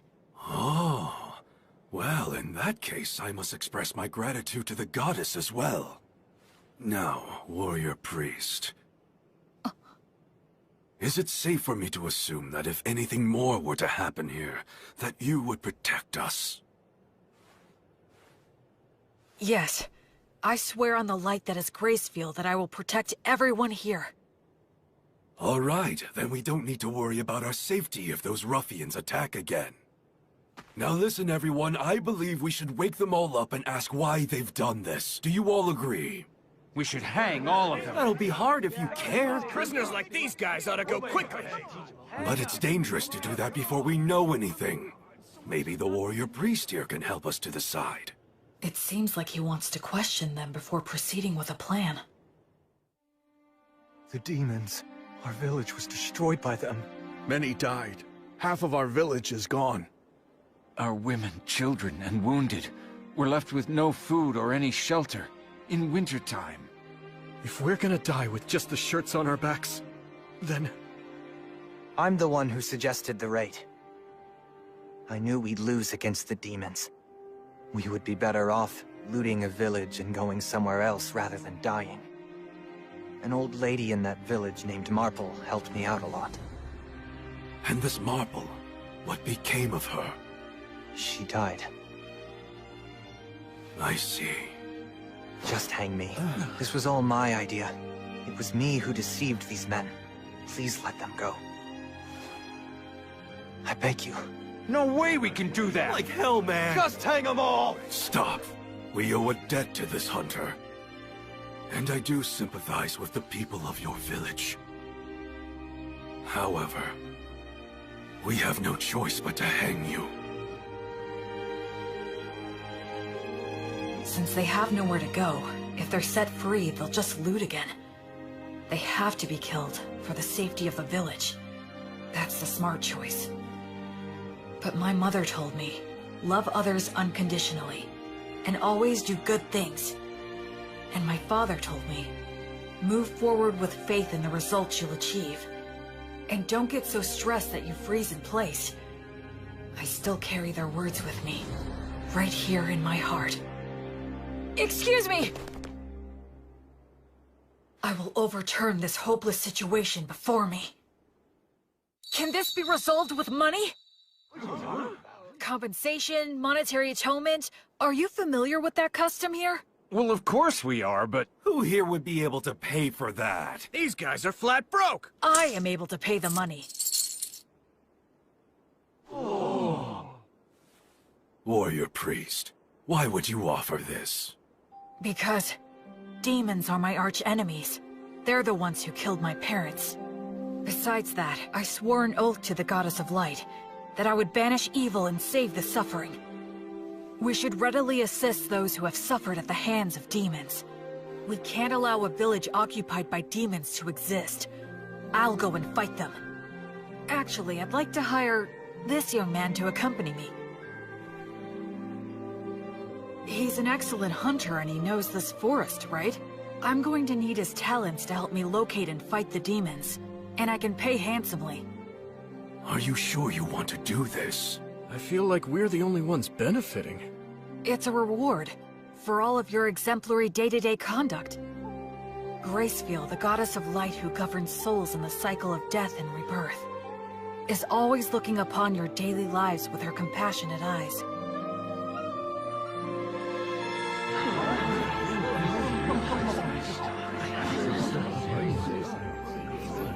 Then let us untie them now. All right. I managed to turn that all around. At least I think. I had a feeling that somewhere, some god was giving me a tiny smile. The people of the village that was attacked took in all the villagers who weren't involved in the raid. Part of it was to use them as hostages, I'm sure, but safe is safe. So are you going to tell me what you're really up to? I don't have anything to hide. I meant what I said. Because you're a warrior priest? Well, I almost forgot. I know it's already after the fact, but you will let me hire you to take you back to the village and destroy the demons, right? You're asking this to the guy who instigated a raid and a murder. Shouldn't I be punished? I already cleared your debt by paying reparations. Besides, it was the only way you could help out. The people were starving, right? It's never crossed your mind I might betray you? If you do, it's the people of the neighboring village who will suffer. You're too damn nice. One of these days you'll be picked apart and left for dead. Well, I'll be very careful then. Okay, sure, I can work for you. I do need some money, after all. Great, thanks!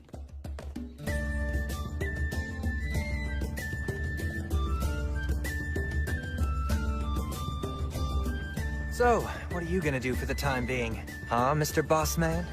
Our challenge is that demons have occupied the neighboring village, right? I guess we'll just charge in. We don't have much time. Oh, what, are you insane? There are a lot of them, and they've got demon beasts. You got a plan? What are our odds? It'll be fine. I'm used to them. Well, you are right that we have to hurry.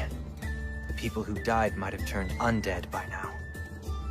If that's true, I need to return them to the cycle before they get lost and end up stuck here.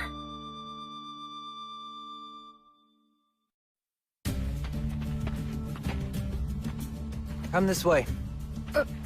Can we get through here?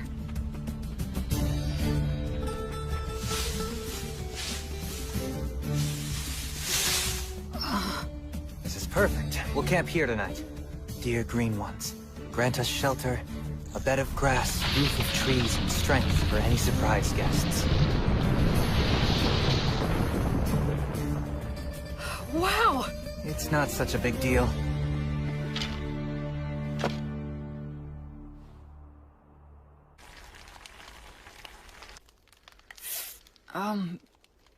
You're awfully quiet. Did I do something wrong? I wasn't raised very well. I'm uncomfortable with people who were brought up like you. But don't worry, I'll do my job and repay my debt to you. I wouldn't say that I was brought up that well. We'll reach the village by morning. Remember, I'm only dropping you off. I won't be fighting any demons by your side. I know. That's fine. Shouldn't we keep watch? The fairies will do it. They'll wake us if anything happens. Hey, why don't we stay up and chat for a bit? I'm tired. If you want to stay up, do so on your own. I wonder how long it's been since I began my travels. One thing's for certain. It's my first night spent with someone else since my departure. Ruins, huh? Used to be. The stones and stuff are pretty useful for building new things. The village is just ahead.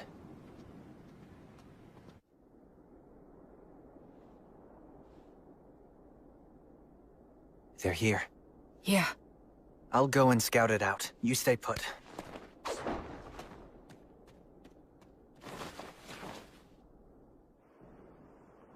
A ritual? Yeah, at the ruins of the village temple. Those damn demons. How's the temple laid out and how are they organized? About like this. There's no ceiling, and some of the walls have collapsed. They formed a ring in the center to perform their ritual. There are 2 commanders. They have faces like lizards. I forget the name. Vroskis? Yeah, maybe. It's something like that. And what else? They have several soldiers patrolling outside the temple. I know there's at least 1 demon beast inside. What's the demon beast like? Well, it's got a human-like head, the body of a lion, and wings like a bat's. It's a manticore. You already know these guys? I've studied them a fair bit, but still.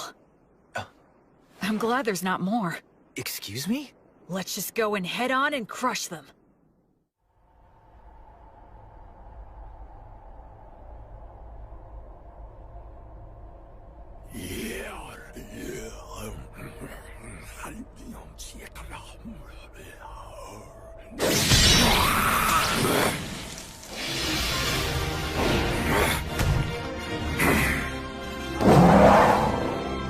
Cut around!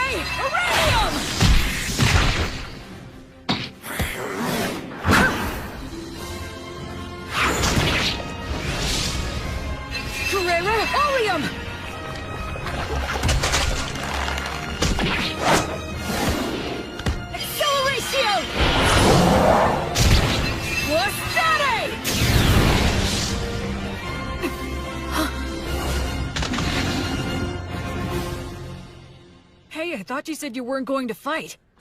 I jumped in because I could tell you were winning.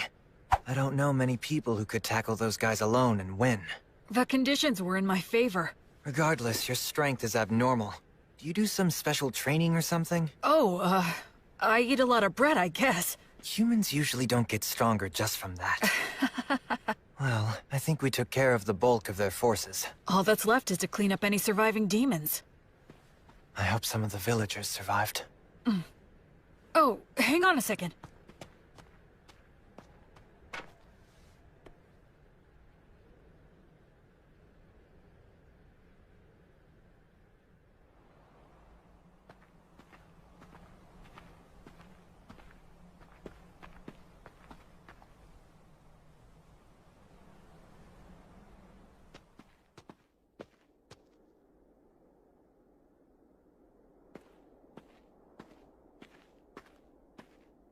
Brother!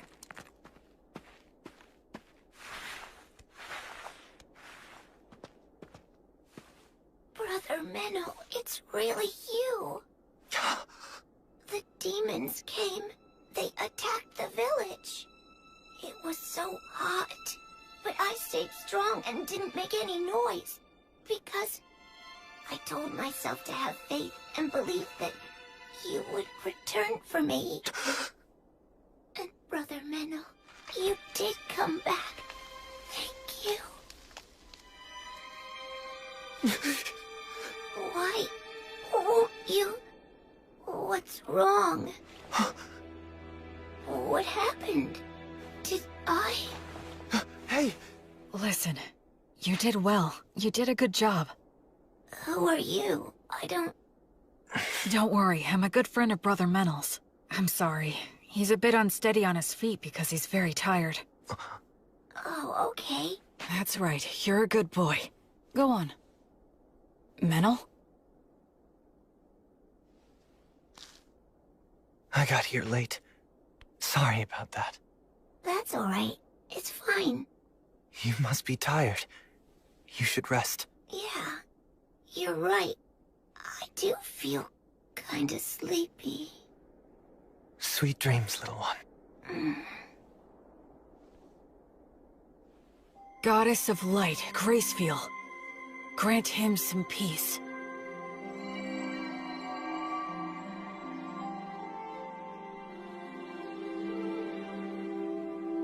Hey. What's wrong? I'm really sorry. Sorry for what? I underestimated you.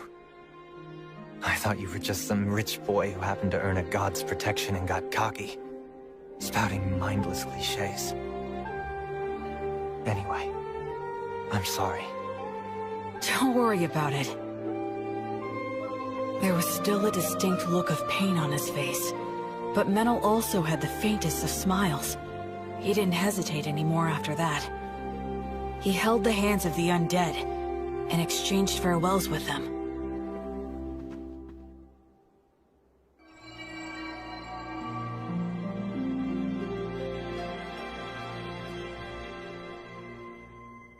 I think we checked all of the major locations. I don't sense any more demons. One more. Huh?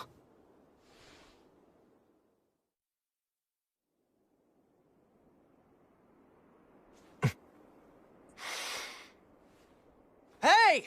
You in there, old Marple? Huh? Whose voice is that? Oh, look, it's you, Menno. This ghost is close to the highest rank. Her soul must be extremely tough. If she resists, my power might not be enough. If it comes to that, I'll have to use a magic weapon that works on spirits. You really don't need to worry so much, young man. Huh? I'll have you know I haven't gone senile yet. Really? Well, that's a relief to hear. It seems you stayed behind because of some lingering attachment, but this kid here is a genuinely virtuous high priest. Returning lost souls like you to the cycle of death and rebirth, and treating wounded people are what he does best. Oh? Listen, we can take care of the village now, and I think it's high time for you to move on. Unless you still have something to say. I can deliver the message for you. Menel, you've been bad again. No, I promise I haven't. And where the hell did that come from anyway? Maybe you are senile. I can read you like a book. What's that supposed to mean? You're lying, that's what. I can always tell when you're lying. You're a little hooligan, but at your core, you're honest and smart. All this killing and stealing isn't for you. My goodness, you know this more than anyone. You see now, don't you? Shut up. What did you say? Shut up! What makes you think you know anything? Hmm? Just what the hell was I supposed to do, Marple? Hmm? You died, and everyone else in the village was starving. What else could I have done? You think I should have prayed to the gods or something? The gods. The gods have never helped me out, not even once.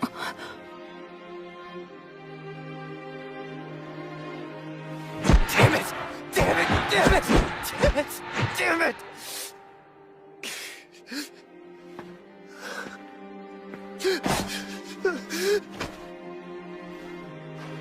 Damn it all. I've had enough. Just let me die with you. The life of a half-elf is too long for me. Those with elven blood live for hundreds of years. Even after they lose the people and places they love, it still doesn't end. They can't leave. Listen to me, Menel. Now, Meneldor. Despite all that, the gods have given you a second chance. It's your last chance. Stop living like some useless bum. You may hate the gods, but remember that the gods will never stop loving you, even if you don't notice it. They will always shine their light, never growing bored or tired of you. So now, you just need to realize that light is there. Okay, priest, I'm ready, but if you wouldn't mind... Yes? Can I entrust you to look after this poor fool? He's not really such a bad boy at heart. So please, treat him well, won't you? I will. And as for those darn demons and demon beasts that attacked the village, I'm certain that they weren't just strays. The stronghold where their boss dwells is deep in the forest, and he sends his demon minions all over the place from there. He commands the demon beasts to attack people. It seems like they're putting all their effort into one big evil plan. If I may, your lingering attachment... Well, I couldn't pass on without making sure someone knew this.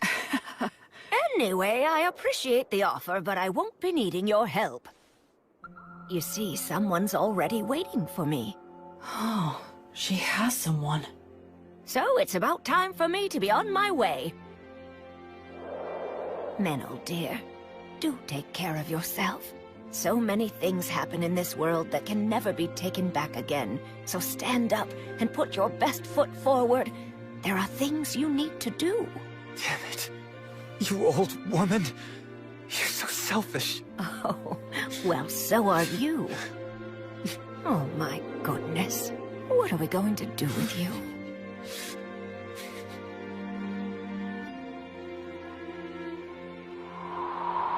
Well, I'll leave the rest in your hands.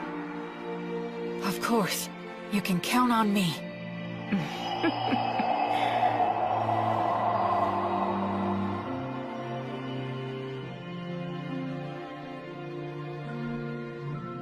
The present state of this world is dark.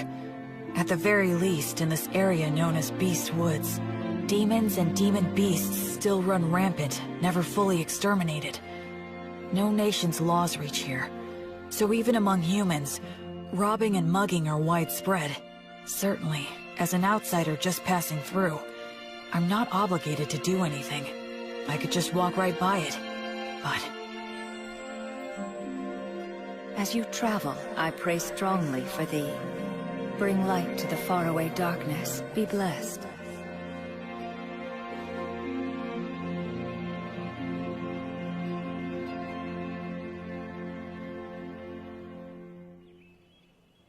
A few days later, the villagers returned. Though they were shocked to see the state the village was in, they eventually gathered up their remaining farm tools and started digging holes to bury the dead. And we all laid them to rest together, So, what are you planning to do now? Well, feast your eyes on this.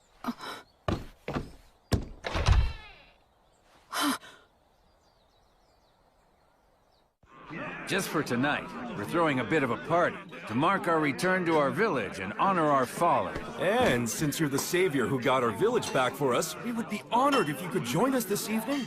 I'd be glad to. Oh boy.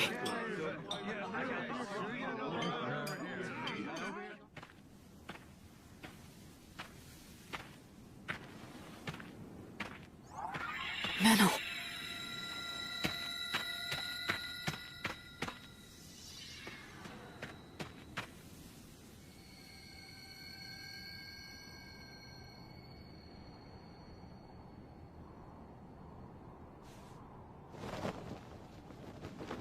Hey. That's a beautiful view. Looks are deceiving. Those ruins are actually an undead nest. Countless adventurers have gone in, but none have ever come back. Oh, I see. Okay then, I'll go there tomorrow. Huh? Were you even listening to me? Yeah, you said it's an undead nest, right? If it is, I need to go and return them all to the cycle. I forgot who you were for a sec. Being around you throws me off my game. And here I thought I was a much more indifferent person than that.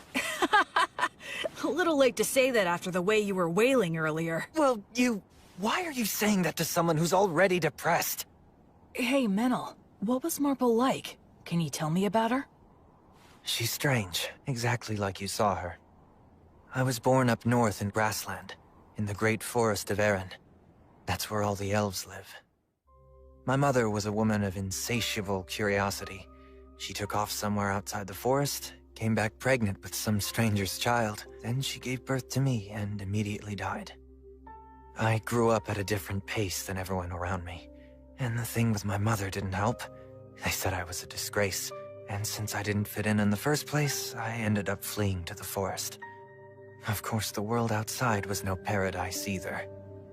But luckily for me, I could use a bow and arrow as well as knives. And I could see fairies. When I ran into enemies that wanted to eat me, I had the skills to kill them instead. If I didn't, most likely I'd be prostituting myself out in some back alley. You do have a pretty face. What's that? Nothing. Go on. Anyway, I became an adventurer and slowly made my way to Southmark, where there were a lot of old ruins still. But a member of my party betrayed me in a fight over the loot we found amongst the ruins. He poisoned my food and I nearly died. I killed him with my own hands. But all of them except me died anyway. I didn't even know where I was wandering off to. It was near that village that I finally passed out.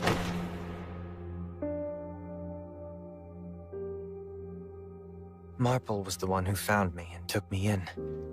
At the time, she wasn't that old yet, but she was still such a weird woman. She lent her bed to the antisocial kids she'd found lying on the ground. She let me eat her food, and even lectured me about trying to live a decent life. A lot of people ended up at that village after being found by her. What was she exactly? I have no idea, really. Of course, she's dead now, so we'll never know. That happens a lot on this continent. She did take me in and looked after me well. That's when I started pretending I was a hunter. There are a lot of nasty creatures and demon beasts in this area. I was relatively useful, and I had a place to belong. But I lost it all without any warning. I got all the survivors together so we could be the ones doing the stealing. But thanks to you, we failed miserably. It sucks having a longer life than anyone else in a place like that, so... it's depressing.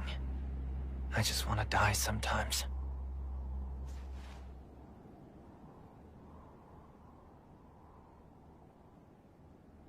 Well, I suppose I'll get back on my own 2 feet soon enough. Huh? What? Stop making faces at me. Huh? Just saying that there's a huge difference between your priest self and your normal self, huh? What?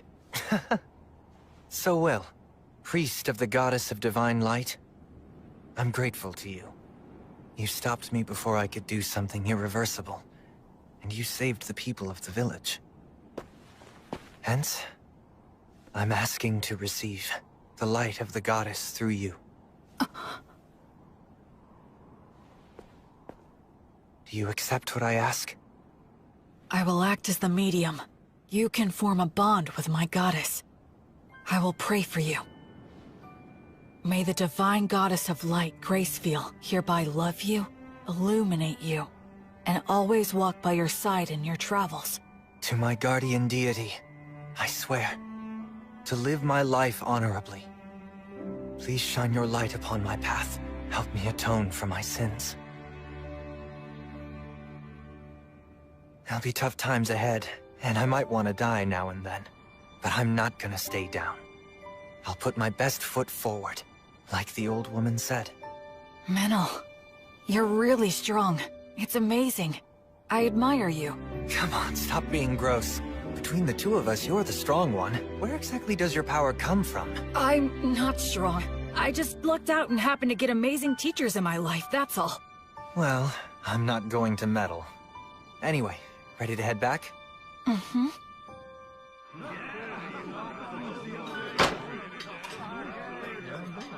Blood. Mary. So, I think maybe I just might have found the very first person I could call a genuine friend. This looks bad. They stole all of the livestock. And they destroyed a bunch of tools that can't be replaced. We'll have to make the journey all the way to White Sails to buy some more. But with whose money? Well, we can't replace everything. Hey, what exactly is White Sails? Huh? Are you being serious? What's your deal? You grew up in a cave or something? Sorry. So, White Sails is this... could you tell me about the history of this place too? Yeah. Alright, fine. You know we're in the southernmost continent, known as Southmark, right? Yes, that I know. So around 200 years ago, Southmark was engulfed by a horde of demons. The 100 heroes took out the king of the demons, but the humans abandoned this continent, crossing the sea to retreat to grassland in the north. The 100 heroes? That's Blood and his buddies. Since the Fertile Kingdom unified the southwestern region of grassland, they've been cultivating the land with the intention of reclaiming it. And as for the area of White Sails, it's the port town that became the center for immigration from the north. I see. A lot of misfits and aspiring heroes go there. Also, those with divine revelations. You're hoping to gather more faithful on this trip too, right? I understand that Gracefield used to have a lot of devoted followers on the southern continent. Can you tell me more? I think that most of her followers were scattered after the Great Collapse. Yeah, that's right. But those followers who managed to escape to Grassland kept her name alive. Yes, even so, her following has declined quite a bit. Rampant demons and demon beasts. Villages that resort to thievery. Faith in the goddess dying out. Perhaps this was the mission that the goddess had in mind for me all along? Well, enough of old history lessons. We need to help the villagers now. Yeah. With regard to that, these villagers don't have a lot to spare. Hey, Metal, wanna explore some ruins? We'll divide the loot. What? One of your specialties. I'm used to them. Seriously, who are you anyway? But we do have enough money to rebuild now. We can buy new tools and livestock. Plus, I made up for my personal expenses. Can't wait to get to the city. First thing we're gonna do is eat there. Seafood's in season, so... Someone! Help us! A giant ape! The two running from it are a halfling and a hawker? Stop! No ifs, ands, or buts about it! Good grief! Stop it! Yeah.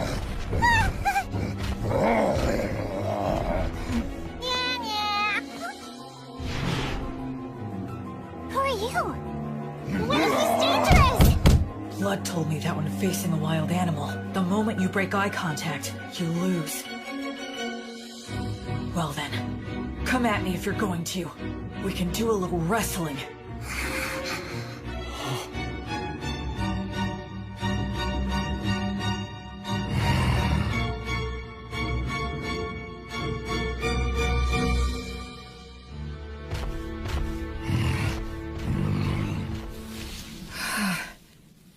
goodness. I didn't have to fight him. Are you okay? Wow, mister, who are you? Some kind of adventurer? Not many people can stop an agitated giant ape just by looking at it. You're incredible! Oh, I'm Robina. Robina Goodfellow. I'm a singing, dancing troubadour. I go where the wind takes me. You can call me B for short. And that dork over there is Antonio the Hawker. I call him Tonio. The company he worked for went under, so now he passes himself off as a hawker on remote country roads. Sometimes it's hard to get a word in edgewise. We were just on our way back to White Sails, which is my home base. White Sails, huh? Boy, you really saved our hides. Thank you very much. My name's Menaldor. I'm a hunter around here. We were about to do some shopping in town. And this guy is... I'm William.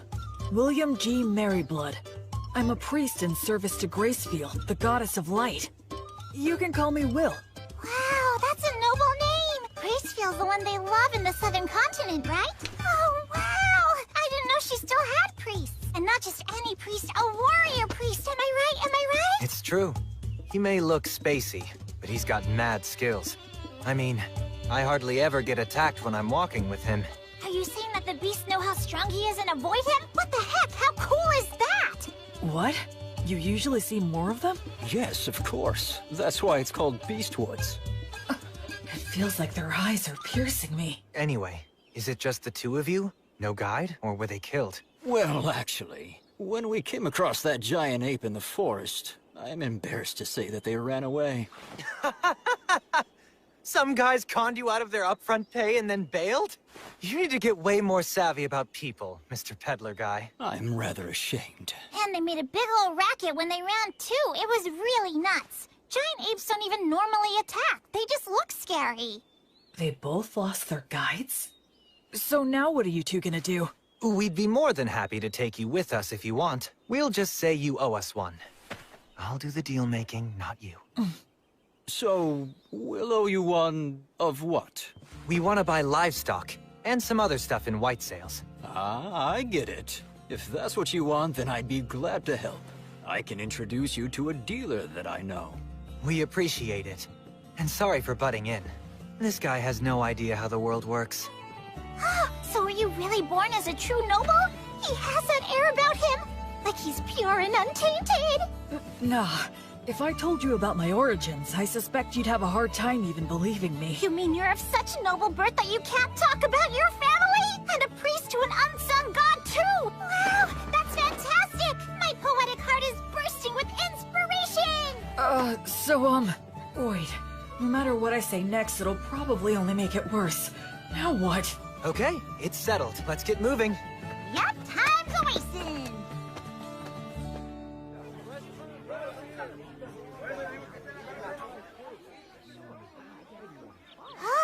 This place looks perfect! Woohoo! Introducing B! B and Tonio warmed up to me quickly. Tonio has a gentle demeanor, and he's good at getting close with others. As for B, she doesn't seem to have any boundaries when it comes to people. Ahem! It is now time for me to sing you all a song. I'm counting on you to clap along for me, and you collect the donations, Will. Sure!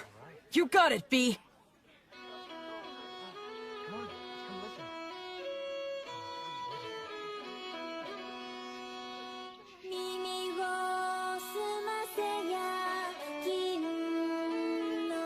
It's amazing. Every time we walk into a village, she lures everyone in. It's really impressive. She never gets tired. Very well. Right here. They make a good combo for doing business. Huh? A lot of hawkers use high-pressure tactics or even petty thievery to make their cut. I see. I guess it's true about him working for a company. Hey, Will. Oh? Excuse me, I'd like to ask you something. Sure, what is it? Well, this is my question. Can the blessing you invoke heal sickness and injury? Yes, it can. I see. Then I have a proposal for you. Huh? Goddess of Light. You're as good as new. Oh, wow. Thank you. I'm so grateful. How much do I owe you? Oh, don't worry about that. Offer your thanks to Gracefield. And if Tonio has anything you like, please purchase something from him. I'm a priest who is still just in training. Yes, okay. Thank you so much. Let's get something to celebrate your recovery. How about this hairband? So B attracts the people, Will offers his healing, and both bring him some business. Smart guy. Tonyo's pretty cool. Yeah, I think this will help with the return of the Goddess of Light. Your power is damn impressive, though. Well, the blessing is a rewrite of reality through the sublime power of a god. That's how it can heal a wound as if it had never happened. Huh. I'm only borrowing this power from the goddess. I have to be careful not to mistake it for my own power. What? Still in training, huh? Well, I really am still in training. Will? Done with your free treatments? Oh, yeah. Then come with me! Huh? There's a party to celebrate everyone's recovery! Right now? If they're at a party, she can sing again, and he can sell more of his goods. He's a sharp salesman. We continued to pass through several villages, earning money in the same way, as we made our way north for a couple of weeks. Then we emerged onto Wheat Road. Let's sleep over there tonight. Man, you guys went too crazy. It's already dark. Sorry about that. Whee! I'm in such a good mood today, I'm going to give you all a free performance! Wow, how generous of you. Now, wonder what I should sing. I think Race Stop the Penetrator is epic, but it's way overdone these days. I know! The three heroes from the killing of the High King! It's a really good one. It's got the Wandering Sage, War Ogre, and the beloved daughter of Mater. Ah, that sounds great. Now that's a solid pick. Actually, I haven't performed it in quite a while. Hey, what's wrong, Will? Oh, it's nothing. Go for it. I'd love to hear you sing. Great, you just said the magic words. Without further ado, then. Time rolls on. Or perhaps it's us that's marching on. Be it the strong and sturdy warrior, the bright sage, or the holy woman. So their names really are remembered. But their ashes and their names remain. This is precisely why their song must be lifted up high.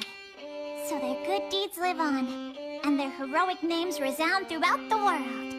I sing this night of the Wyvern Killer, just one of the many fearless adventures of the three heroes. Keep quiet now and listen to this tale, one and all.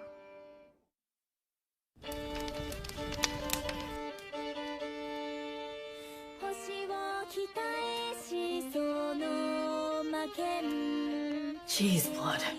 You never talked about yourself at all. So this is what your past was like.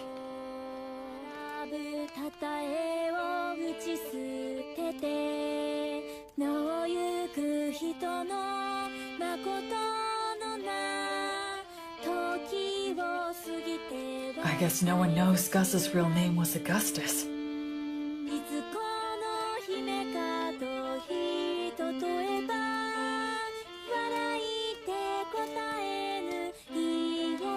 Mary's refined manner definitely gave the impression of noble origins, but I'd believe it if someone told me she came from a poor village, too.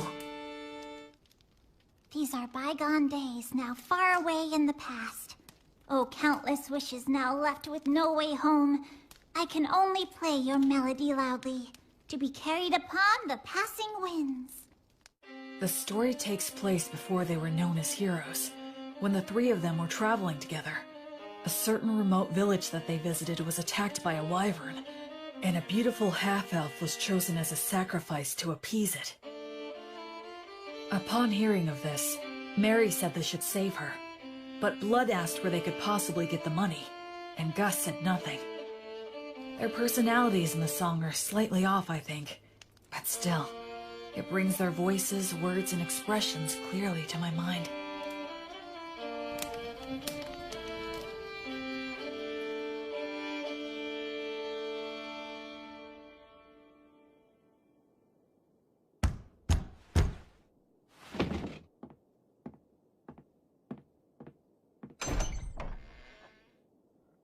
Who might you be?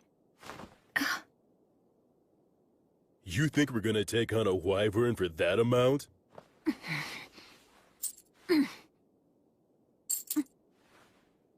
Ah, what fine money. Look how it sparkles and shines. If this will be the payment we're given, then... We have no choice but to do the job. Oh, damn, you're such pushovers. There's no profit here. I'll pay more if it's not enough. You can sell me to a slave trader if you want! You think even that's enough? You do have some guts in you, kid. You're small, but a mighty warrior. When a warrior swallows their pride and asks for help, it's only right to give that help. Let's do it!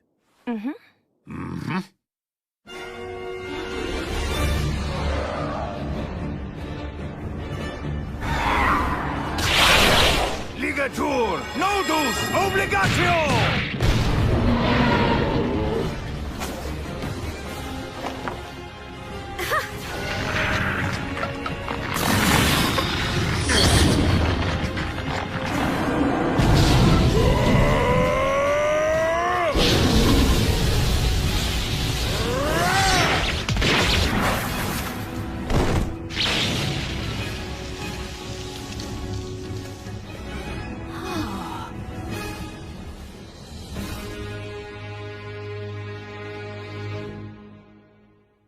So, what are you gonna do now? Neither one of you can stay in that village anymore. We'll manage. Then take this with you. Old Gus here carved words on it. It'll serve you better than some cheap good luck charm. You certainly can't be a warrior if you don't have at least one dagger with you. Please, take this as well. Take care of yourselves, and be good to one another. You will face many difficulties, but never forget the value of perseverance. But this is more than what I paid you. We can't accept it. Ha! Who said we're giving it to you? It's an investment, merely a loan. A loan? Listen, you two must live the best you can and build up fame and fortune for yourselves. If your names reach our ears someday, well then, we will come to collect what we've lent you, plus interest. In case that should ever happen, I will leave you with my real name. It'll be our password, too. So listen well. Thus, the boy and girl learned the true name of the Wandering Sage, known to no one else in the world today. Hand in hand, the boy and girl began to make their way to the city, while the three heroes walked back down the road in search of bold and thrilling new adventures. That's the end of this sweet song. But there's a follow-up to the story. Count Dagger of the Fertile Kingdom, his actual surname was Wizard's Dagger. To this day, an elderly half-elf woman still waits at his mansion. Does that mean? She believes someone who knows the sage's true name will hopefully come to her one day, so that she can return what he lent to her, along with what he lent to her husband. She plans to offer her thanks to him when that day comes. That's what this story's about. A story of three great heroes that still echoes to this day. What's wrong? Will, are you crying? No, I'm not. I'm not crying. Aw, come on now. It must have been Bee's great storytelling that moved you to tears, huh? No, it's not that. I promise you. Aw, don't be shy. There are still so many people in this world who fondly remember the three of you. There always were.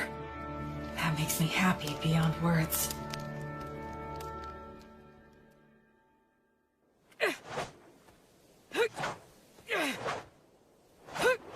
The Fertile Kingdom, huh? Once we cross the sea, maybe we'll meet people who still talk about blood and the others. Hey there. Huh? I see you're up. Looks like you're working hard. Hey, Tonio. Will, you're a strong young man. You think so, huh? In looking at you, it's become clear to me that your movements have been refined many times over. But, then again, maybe you don't want to hear that from a guy who got conned by phony adventurers. In any case, it's obvious that you're used to handling that fine dwarven spear. And those who can handle that masterpiece have to be a master themselves. But there is one thing I don't understand. Something you don't understand? I'm curious to know what it is that you desire. Why are you asking me this? Well, because I'm a merchant. It's my job. I move product and grant people's wishes for fair wages. Satisfaction is a merchant's specialty. You are quite a mystery to me. I can honestly say that I have never met anyone like you before. You are strong and you have courage. You're educated and have good manners. And you're not hurting for money. But you're not really like a noble. You're more like a holy knight that I've only heard stories about. And so, that's the reason I decided to ask you directly.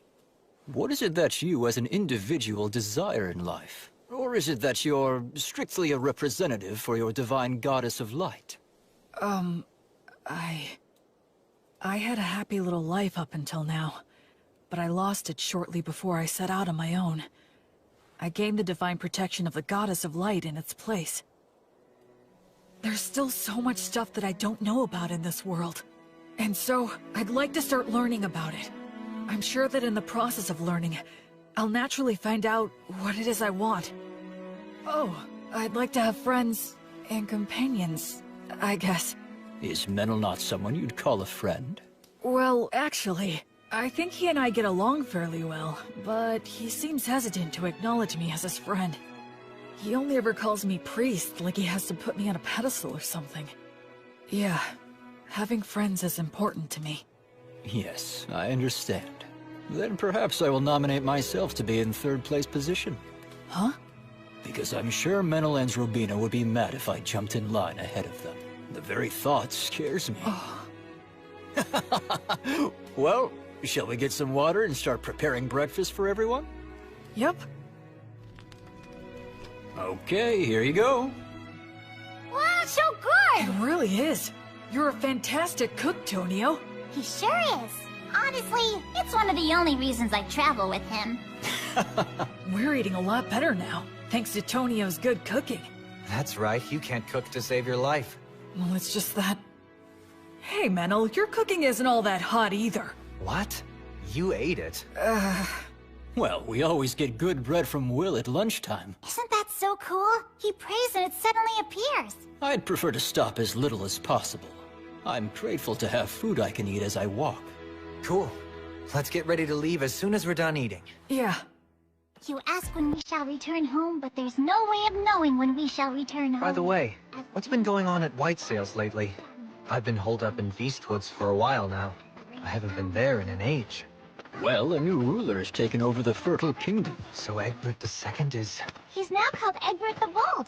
He wasn't a half-bad king, you know. I see. So he's dead. Yes, but there's a bit of a problem. His legitimate heir, Prince Owen, succeeded him, but he's no King Egbert, and several lords are suggesting that now is the time to advance to the south. That sounds kind of bad. Luckily, this hasn't had any significant effect on Southmark yet. The king's brother was dispatched to White Sails, and he's a remarkably wise man. The Crown Prince, Ethelbald Rex Fertile.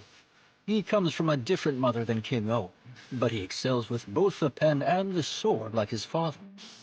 Because of Prince Ethel's quality leadership, the government of White Sails can continue to run. Sounds like a complicated situation. Will!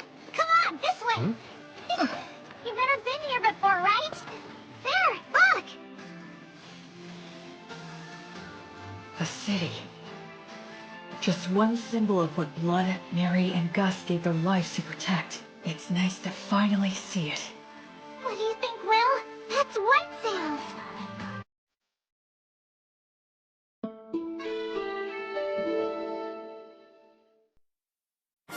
So there's no entry inspection or toll? That's right. It's the policy of the city's ruler, His Highness Ethel. Goods enter the city by boat in tremendous amounts, and then they're distributed throughout Southmark by land and water. Wouldn't that mean a massive amount of goods pass through here then? Yes, and if all of them are checked at the gate, it would be a hotbed for the smuggling of both goods and people. Oh, I see. So, Ethel imposed docking fees for ships and rental fees for companies setting up shop here to make money for the city, keeping the movement of people and goods as unrestricted as possible. Oh. It seems like the economy is their top priority. It's a very advanced city with a real sense of freedom. Quit talking about all that boring stuff. It's Will's first time here. Let's have fun. Come on, this way. Will, this is the city's biggest market. Wow, real people. That surprises you? Oh, look! So beautiful. All this jewelry is in style right now. In style? Yeah, you betcha. They have the latest styles here? That means these people are doing well enough to contemplate things like fashion.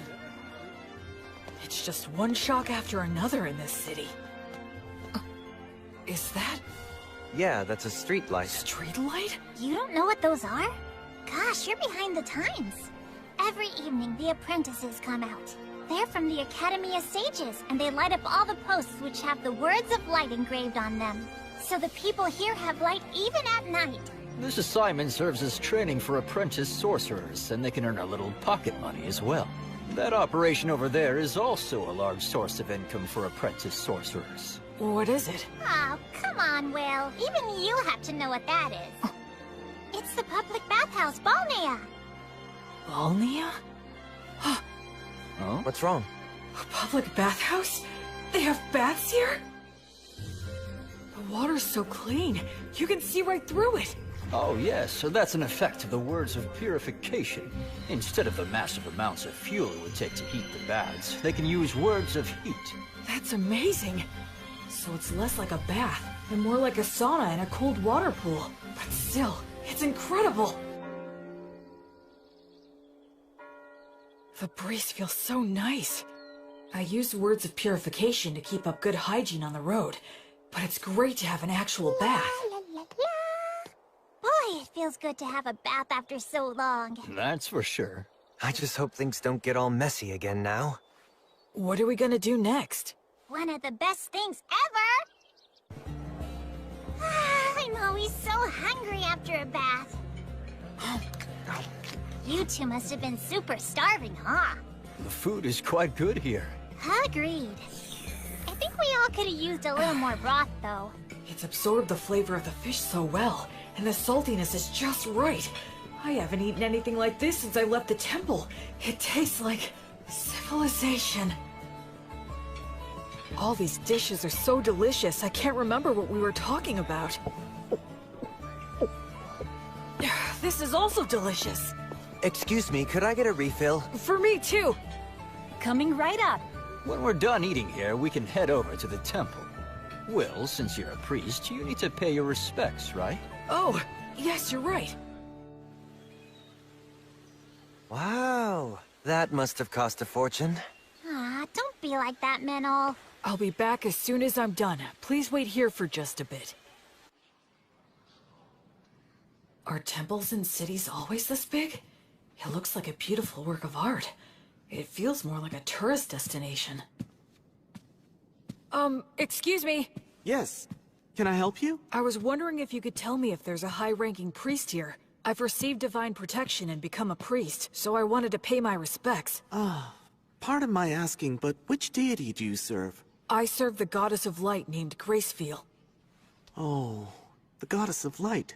That's a problem. Why's that?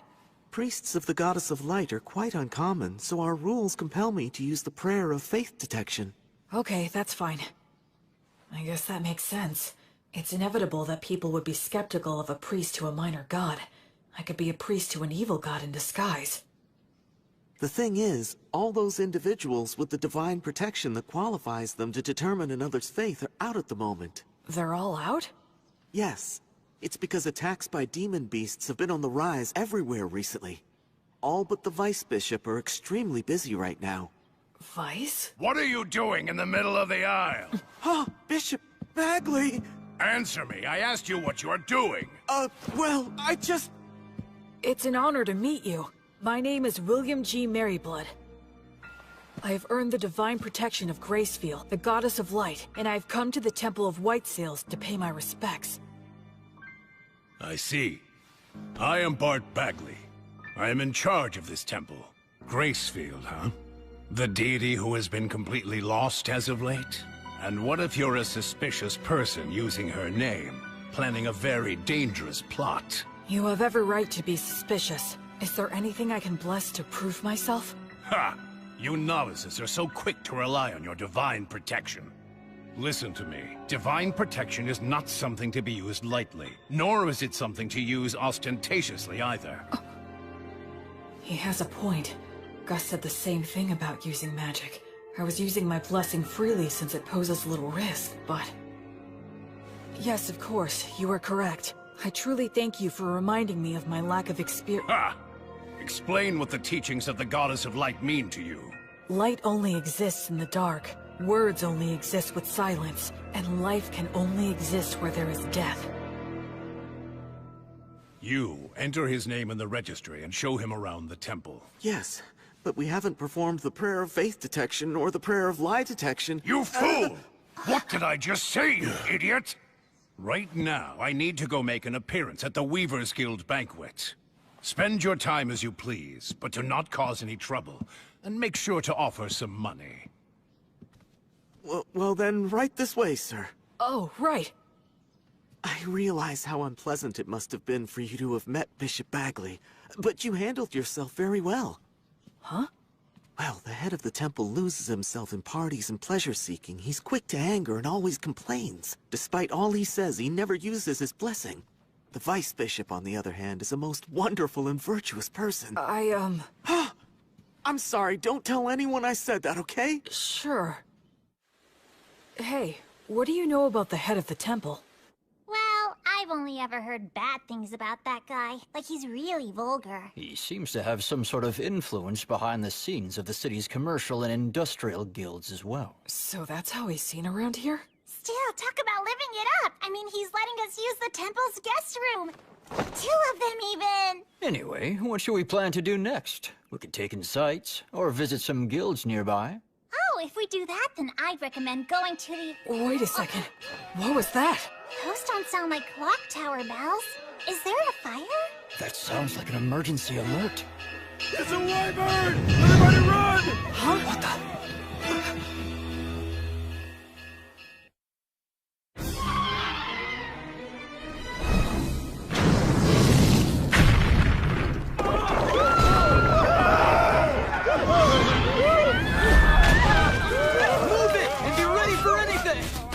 Come help us! He's pinned under rubble! What's going on? Stop pushing! Where is my child? Oh, gods.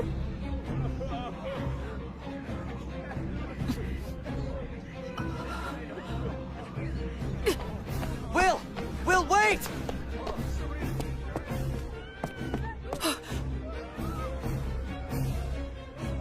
Why is a wyvern here? Fire! He said all the high-ranking clergy are out right now.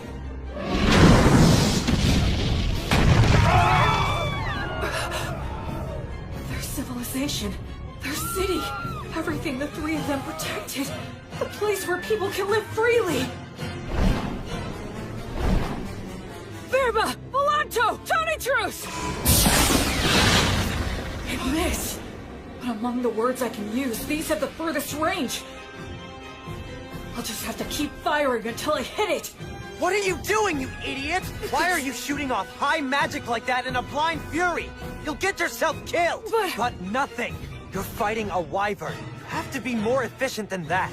You've got smarts. I suggest using them, you moron. Don't just rush in. You should start off by learning how to use your minor magic more skillfully and accurately. I got it. All right, then. Think. What can I do about this wyvern using all that I know? Menel, would you help me? I need you and your fairy magic. Right. B, Tonio! Huh? Please work with the people nearby to get everyone clear of the temple's front garden. I'm going to bring the wyvern there. Your Excellency, you must take shelter below, quickly! How could this happen? Dozens of people, if not hundreds, will die. Now then. Sylphs, sylphs, maidens of wind. Your steps are the wind steps. Your song is the wind's song. Sing in chorus, sing in rounds, cheer and applaud. Your sweet harmony shall spread the words of origin in the 10 directions. Verba, Volanto, Conciliat, Sequitur, Tony Truce, Uranium. Is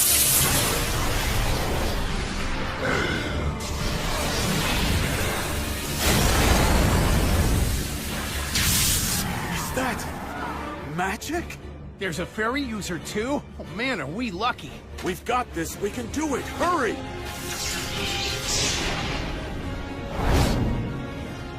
I'm probably not hurting it that much. But that's fine, so long as the wyvern identifies us as its enemies. Almost all beasts of this type are highly aggressive. Even in situations where they could get away, they'll choose to take the offensive. Here it comes. Truth is, the rest of the situation depends on how close my skills have come to theirs. Goddess, I now fight for the sake of my oath. To banish evil and save the suffering. Pray. Pray. Be as unbreakable as a diamond. For eternity. For all eternity. Reject all that is evil! On the flame of Gracefield, goddess of light!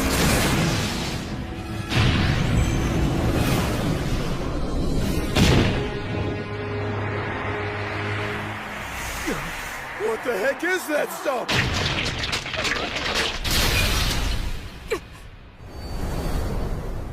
Sylphs! Beautiful maidens of wind, dancers in the gale! Show those ones foolish enough to fancy themselves better dancers a bitter taste of earth!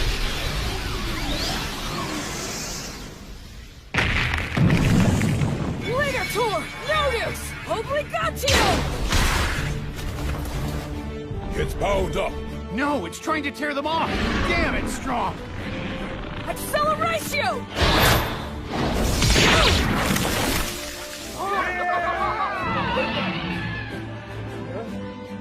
Unbelievable! That didn't finish it off. Run! It's gonna use its breath! There are still people back there. What do I do? What can I do?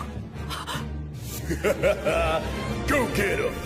Acceleratio! If you're stuck, use your muscles. Be violent. Take him down.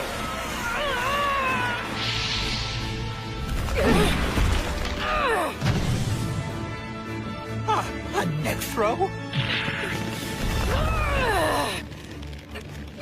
You're not getting away! Oh! I won't let your fangs or claws hurt one single person!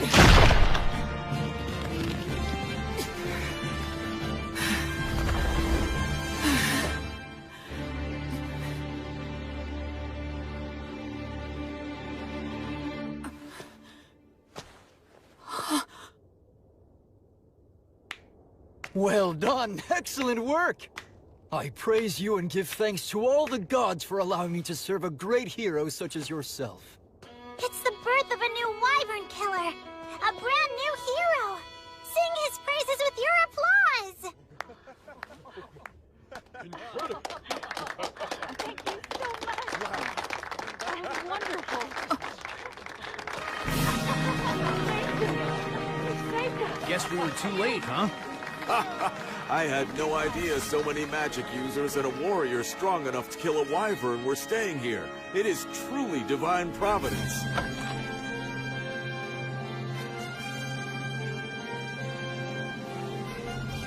You're full of all kinds of tricks, aren't you? You're surprised? I'm used to your crazy antics by now. All I could think of was how inexperienced I am. Huh? It was great for a first attempt, and I was just lucky to land a surprise attack. But what was that black miasma stuff around it? Hey, you brought down a real monster. Reflect all you want, but be happy. It's hard for me to be happy if you're not happy. When he puts it that way, there's a lot I could have done better. But now I'm a wyvern killer like the three of them. And that does make me happy. Yeah. Menel, thank you. I owe it all to you. Yeah, we did it. Come on, you know damn well it was almost all your doing, you idiot. Is the wyvern killer here?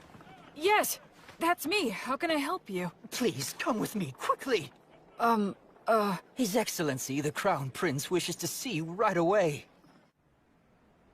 Welcome to my mansion. You're a great hero.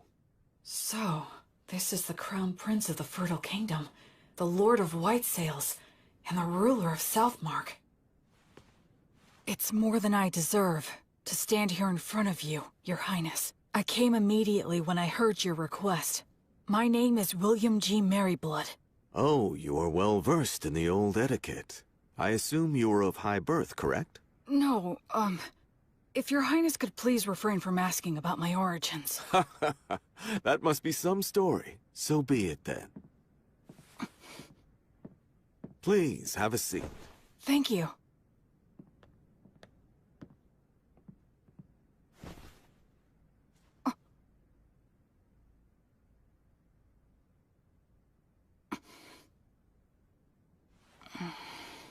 William, there are 4 or 5 individuals in your group, are there not? Yes, 4 of us. Which makes you a magic user, a priest, a fairy user, and a warrior. Well? Actually, we are a traveling priest, hunter, merchant, and a bard. One who shot lightning at the wyvern, one who made the light, one who dealt with the air, and one who broke its neck. That is 4. If that makes 4 people, it is indeed correct that we are 2 of them. What are you talking about? I can explain. My friend there, Meneldor, called the fairies, spread words, and manipulated the air currents to bring the wyvern down to the ground. So you're saying your friend is the fairy user then? And the rest? The rest was me. I'm sorry, but would you mind telling me what you did back there? I used brute force to break the neck of the wyvern. You killed a wyvern and aren't delighting in it? You really are a valiant warrior. Well, Can I do anything to fix the damage the wyvern caused? Of course, work has already been done, and more is yet to come. But there's something even more important that must be done. And it has to do with offering my thanks to the hero, for example. Oh no, Don't be modest, William. I do not want my people to see me as an ungrateful man. On behalf of the people of White Sails, I, Ethelbald, thank the both of you for your courage. You did well to minimize the damage caused by a wyvern's surprise attack. I am unworthy of such praise. I would like to bestow upon you a reward. Is there anything you want? If I may, Your Highness, I traveled here today via Beast Woods to the south. The villages in that area are currently under threat by an army of demons commanding savage demon beasts. I see. So if I may ask you, would it be possible for Your Highness to send his soldiers over there to help hunt down the demons? It's not impossible, but it would be difficult. You saw that wyvern. Within parts of Southmark that I govern, demon beasts like it have caused frequent incidents. You mean... Of course, it's that toxic miasma. Any being it touches is corrupted and turns savage. Are you certain you are well yourself, William? I am naturally resistant to poisons. Oh, that is good to hear. Under the previous king's policies, we expanded our domain too much. We cannot even sufficiently protect the villages we directly govern at the moment. Do you understand what I'm saying? Then, would you give me permission to hire adventurers and mercenaries with my own money and organize an army to drive out the demons? William, are you certain you recognize the full extent of what that could potentially mean? Yes, I understand that I am asking a considerable thing of you, Your Excellency. Yet you stand by your request. Yes. Because if I don't, then how many more tragedies would we be forced to simply overlook? Except to save everyone here is a task not even gods can achieve.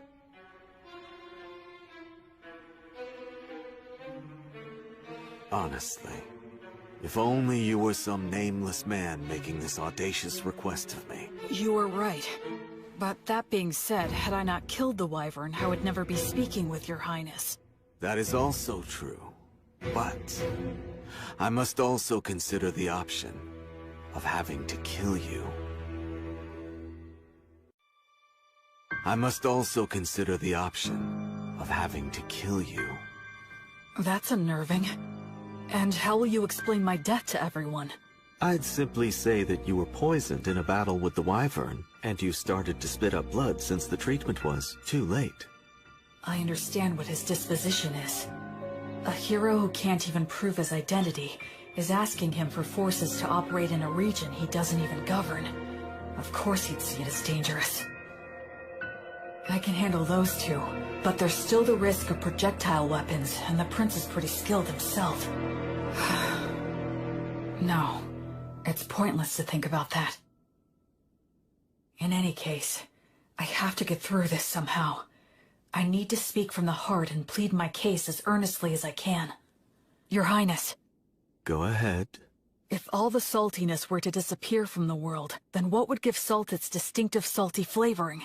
And if all those who carry a flame were to live entirely in the sunlight, upon what would they shine their flame? For my part, I'm fortunate to have received a part of that flame from Gracefeel, the divine goddess of light. I firmly believe that the ones who carry that flame are the ones who should march first into the darkness. They must shine the light upon those who lament in darkness and light the path for those who follow behind. So please, I beg of you, can you somehow grant me permission for this unusual undertaking of mine?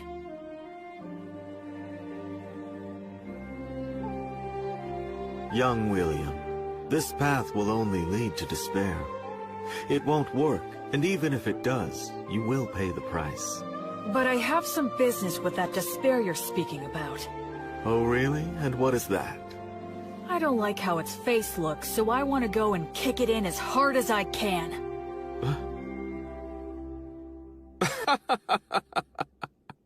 Kick it in the face. I like that. Come to think of it, you are a high priest, aren't you? And you have quite a good friend, too. What, you didn't notice the quick reaction that he had? When I said that I was going to kill you, that half-elf over there gave me the most murderous glare I think I've ever seen. What are you talking about? I did that because I thought you were gonna kill me as well. Damn it, don't look so happy. Bishop, please stop. Please wait, Father! This is with a guest at the moment. Stay out of my way. You damned ridiculous fools! Prince Ethelbald, please, I beseech thee, do not act irrationally. Who, me? Why, Bishop Bagley. I have no idea what you're talking about. Do not play dumb with me. This young man is registered with my temple. He is in the books. Though it may be temporary, he is a member of the temple. And you beckon him here without a word to me? Do you mean to disregard the temple's authority? Oh, I had no idea about that. Is this true?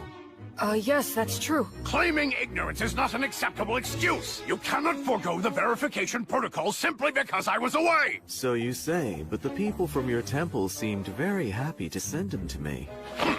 A total lack of discipline. I will give them a stern talking to later. In any case, he must... The thing is, Bishop Bagley, he is not what you think he is. Huh? He came here and asked me to assemble a private army. He says he wants to save the poor people of Beastwoods. What? You... I would be lying if I said it never crossed my mind to kill him right here and now. But he's so frank in the way he expresses himself that somehow I started to find it amusing. Which is why I was just sitting here thinking of officially appointing him as a knight. Would your temple be willing to give him its blessing? You know, he would become a paladin. The temple and I can share the profits and responsibility. What do you say to that idea? What? Of course, naturally, he would fall under our joint authority. You could always have him excommunicated if need be. That's not even the issue we're talking about! The temple can attest to his character.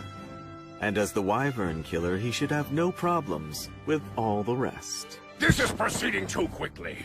I'll return to the temple and think it over. Would that be all right? Yes. But it would make me truly happy to see this happen, Bishop Bagley. I have taken a liking to this young fellow. Assuming I do decide to become his patron, you can spare me your silly games. You, novice boy, we're leaving now. Right.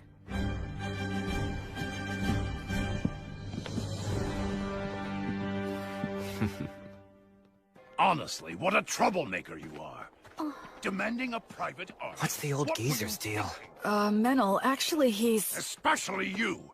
You're a novice. How dare you take matters into your own hands? So what if we did? It's not like you're our boss or something, mister. Excuse me? I'm the head of the temple, in case you forgot. So what? You want to fight over it? How dare you speak to me that I'm sorry. My father's on edge because he's had unresolved issues lately. No, I apologize for my friend's behavior. Anyway, so you're Bishop Bagley's daughter, then? Yes, I am, though we're not related through bloodlines. At one time, the bishop was in charge of a temple in the capital city that accommodated a large orphanage. Ah, yes, I got it. When His Highness Ethelbald asked my father to relocate here, I came to this continent along with a dozen or so other families.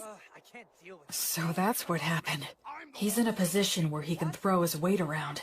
He has connections everywhere, and he has loyal subordinates, too. Bishop Bagley! Thank you for all your help. Your intervention with the Crown Prince saved us. Thank you.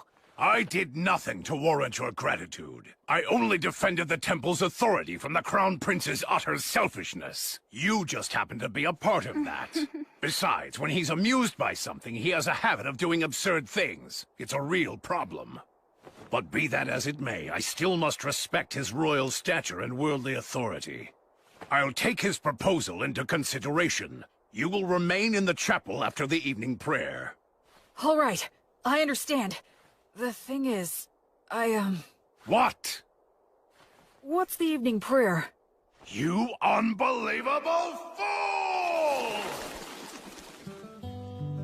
You know the prayers that are called Vespers and Compline? Those holy practices were revised 200 years ago. Did you serve your apprenticeship with one of such a long-lived race? Sure. I guess that would be a good way to put it. So it seems that you are not entirely ignorant then. Anna, go fetch some books on the revisions to the liturgy, and while you're at it, find a suitable teacher for him as well. Yes, Father. This boy is a novice, and on top of that, an ancient who's come here from 200 years in the past. He'll take a lot of work.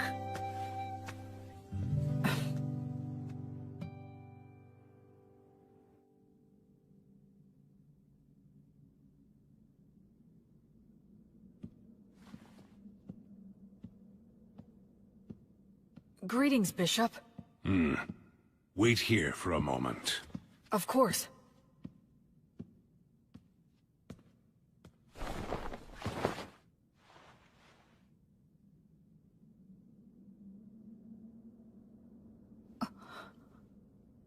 His praying form looks frighteningly masterful. Other than Mary, I've never seen such an expert.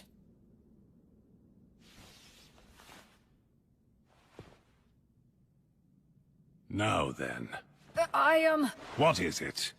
As head of the temple, you have earned a high level of divine protection, yes? Equal to my own, if not even higher. The people of the temple told me that you don't use the blessing, and when you pray, either you don't let anyone watch, or you don't apply yourself fully when others are present. Why is that? Ha! Foolish novice. Just what exactly do you think the blessing is? Divine protection from a god. Well then, why did a god bestow divine protection upon you? You think it was to give you special treatment? Not so, correct? To act through you. Understand? It is the god's wish to be able to achieve something great through you. And in order to live up to the god's ideals, we must constantly be in thought about how to use the blessing most wisely. Using it for personal gain will sadly detract from the god's glory. Most of those dimwits fail to understand this point, which is why they will one day lose the blessing. I am the head of the temple. This land is wild, and development on it has barely begun. To secure funding and rights, I must yell and intimidate. To lay the groundwork, I must do favors and use bribery. If I were to use such a high blessing in these circumstances, the people would question why a man like me received divine protection in the first place. Now, youngster, do you think this kind of behavior would contribute to the glory of my guardian deity, Volt? No. Precisely. The correct course of action for blessings and prayers is to store them inside. Therefore, I have entrusted the Vice Bishop with the glorification of the gods through such sacred blessings. He's a very capable man, skilled at winning the hearts of the people to the extent we need it. I trust him with the stressful role of being the face of the temple. I didn't know. Bishop Bagley is really quite talented. He's rude, and he looks like a greedy monk who's always complaining, but he's an amazing man. And what about you? Making a novice who has yet to fully comprehend what the blessing means into a paladin? The Crown Prince always falls in love with his own stupid jokes. Listen, nothing good will come of a novice attempting this, so don't do it. I'd be happy to refuse on your behalf. Even the Crown Prince will drop the idea if I firmly reject it. What do you say? Regardless of what you're proposing here, my goddess still wishes to act through me. You won't change your mind. No, I will not. You're the biggest fool. I agree. What did you swear to the goddess of flux? To offer her my life, banish evil, and save the suffering. Rejoice, then. You have got to be one of the most dim-witted of all the dimwits that I have ever seen here. I can send a few men with you, but the rest will be entirely up to you. Thank you very much. I should respect this man, no matter what anyone else says. Bottoms up! Welcome! You're really putting those drinks away, mister. Don't go for people who use adventuring as a job. You have to find those who are in it for the glory and prestige. We need real ruffians who will put their lives on the line for the sake of adventure and battle. Right. Just like blood. They have demon beast horns and demon beast hide? Those are their battle spoils. It's the easiest way to show off their strength. Come on, let's go.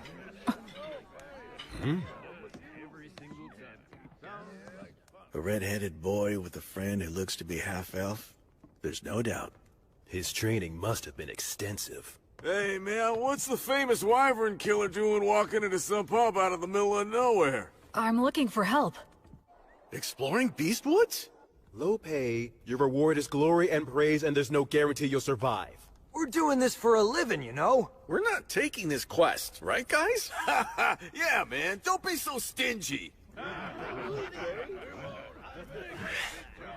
Shut up, you blowhards.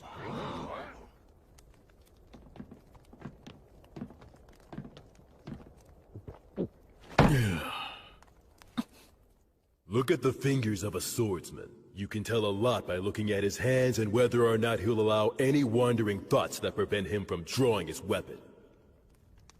Sounds to me like what you want is a madman, am I right? Not a bunch of blowhards with good manners but no skills, or who picked up the etiquette and patience to do any job, but who are just a bunch of shitheads who have no fear. The worst kind of scumball adventurers who'll risk their lives for the dumbest ideals, right? Yes, that's the reason we've come here. Hey, you hear that? I called it from the start. Bunch of damn lunatics. You ought to buy our drinks for a change. Yeah, that's right. What do you hope to get out of exploring Beastwoods? Where are we going? To the ruins or the forest? We don't deal with small potatoes. We want the demon boss. The leader of the demons running amok in Western Beast Woods. The subordinate demons are thought to command demon beasts. That's a big fish. It is. The location is unclear. Just finding him there will be hell. And we're talking instant death if we're ambushed during the search. That is highly likely. In other words, this is gonna be a nice, fun, stupid little jaunt into the woods.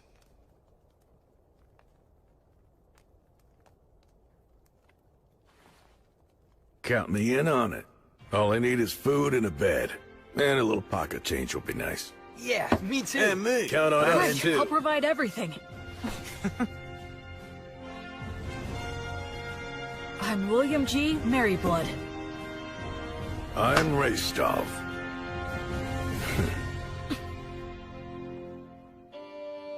Whence cometh this disciple? To the lost goddess of flux. She who is the brilliant goddess of light? This disciple of It's the almost time for the ceremony. I heard they wanted to make this a happy event to give people work who lost their homes and jobs in the wyvern attack. But Now know the name of the new hero who has appeared in the city of White Sails! That should just about do it. B, could you please not write an epic about my story right in front of me? What? Why shouldn't I? Well, you actually did do all that, so what were you expecting? You're gonna love it because I'm gonna create something grand! I'm afraid to say that this many cows and horses will indeed come at a hefty price. Oh yeah, speaking of which, can you please negotiate a deal for us to get all of the sick and injured ones at a lower price? Huh? Don't worry, I plan to heal all of them. Oh, that makes sense. Also, I was thinking that it would be a big help if you could start a trade movement between Beast Woods and the city of White Sails. Yes. How much do you need me to give you to fund that? Well, why don't the two of us sit down and have a serious business chat? Let's see here. Easy on me, please. I say go for it. You need to have a good understanding of how money works. You'll be dealing with Raystov and all those guys soon. The Raystov? Raystov the Penetrator is here? Yes, he is. That's perfect. I can interview him then. Huh? Making a habit of flaunting your own accomplishments leads to arrogance. And arrogance dulls one's blade? Yes, exactly. Oh no, that again? This is why you're so useless. You never have any good ideas. So I take it you two know each other? We've talked a few times in the past. It doesn't matter how many interviews. You always say the same thing. You're such a stubborn and broody guy. My answers are never going to change. All of your tales of heroism are terribly ambiguous. I would like to create something that comes a little closer to the truth. What a big fat meanie you are. Isn't reputation important to an adventurer? Whether it's making a living or getting ahead in life. As long as you've got skills, those things come naturally. But surely you realize that even people with skills can be utterly ruined by a bad reputation. Even the greatest warriors can never tell what their downfall is gonna be. Right, Will? So you're saying Raystov's tales of heroism are ambiguous? That is exactly right. This guy will accept the job to take down a huge threat, and he'll just wander off and kill it with one fatal stab, and then he'll saunter right back. He rarely works with anyone else, and he works so fast, there's no one who can actually say what happened. And the guy never says no to any job. So the stories get more elaborate? Yep. I try to interview people, but they just fill in the gaps to their own liking. I put in a few things here and there for dramatic effect, but I like to add more truth to my tales. No need there. See what I'm saying? If only I had a little more to work with. For heaven's sake. Hey, I know! How about the Penetrator versus the Paladin? Huh? That sort of came out of nowhere. You're putting Raystov on the spot too, right? If I receive a challenge from a strong opponent, I have no choice. But Raystov! Alright, you heard what he said! Well, I guess maybe when we're done in Beast Woods. Yes! You promised! This is so great! I'll make this into a song that'll be sung for centuries, millennia, until the end of time!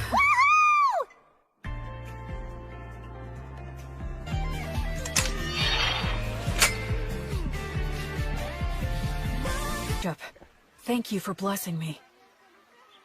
Please think nothing of it. It was an honor to receive such an important duty from the bishop. Ordinarily, of course, this would be his job, but... I asked him, but he said he finds it bothersome to show people his pious side. It's too bad. I agree, for a man of his caliber to be so unknown to the public. So this is where you've been hiding. Oh? We're having a few grappling matches over there. Come on and join us for a round. Okay. Come with us, Metal. No way, man. Hey, it's the Paladin's servant. Huh? He's not my servant. He's my friend. I'm not your friend. Huh? Will! We're making a fortune now, and guess what? It's all thanks to your song! Goddess of Light, are you watching? I'm getting by somehow, and I'll continue to. And that's how I became the faraway Paladin.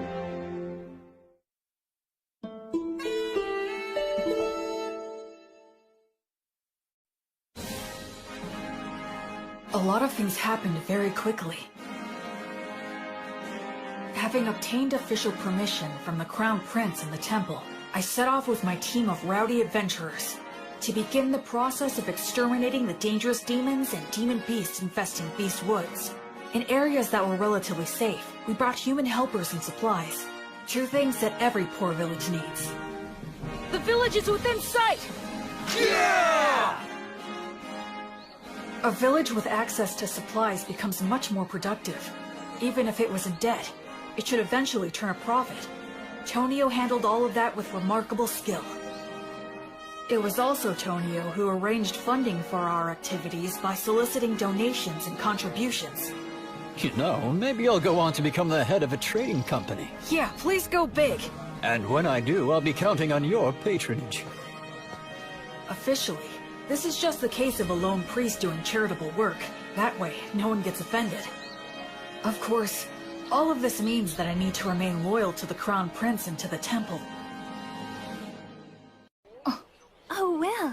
I see that you've come back now. I appreciate the work all of you have done here. Bishop Bagley agreed to assign a few priests to me, and Anna is included among them. They're all experienced and are able to use the blessing. They're also capable of leading ceremonies such as festivals and funerals. I'm pretty sure that Raystoff's party ought to be returning soon as well. Whenever we received reports about demons or demon beasts appearing, Raystov and the other adventurers would head out in a hunting party to pursue them. Incredible! They were all killed with a single fatal blow. No wonder they call him the Penetrator. Can you do this to wyverns too? If one's within my sword's reach. I would intervene in any disputes between villagers and try to help them settle things peacefully. You know, I wasn't really planning on doing all of this. Well, the thing is, once you've done it the first time, then you're kinda stuck. Word of my intervention spread, and I was called to intervene in other villages' disputes. My unexpected role as an arbitrator suddenly gave me a lot more to do. Whenever I had to visit other villages for benevolent purposes like that, or I had a message that I wanted to get out, B proved to be a really big help.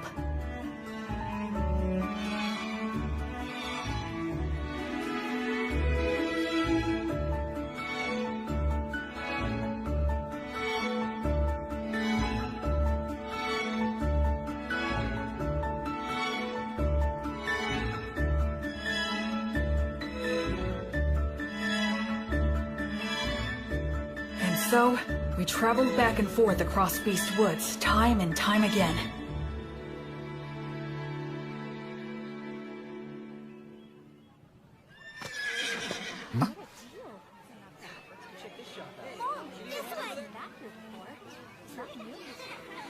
The atmosphere's so different now. This whole area has become relatively safe, so it's getting a lot more merchant traffic. A village that once had a dark cloud hanging over it, now full of life and smiles. Gus, I finally understand now. Money is extremely important. Money is what makes the entire world go round. With money, you can solve anything without magic. Buy tools, hire help, and the ability to make a profit is just as important as magic. Everything you taught me was exactly right. Making people smile and giving them hope is more magical than actual magic.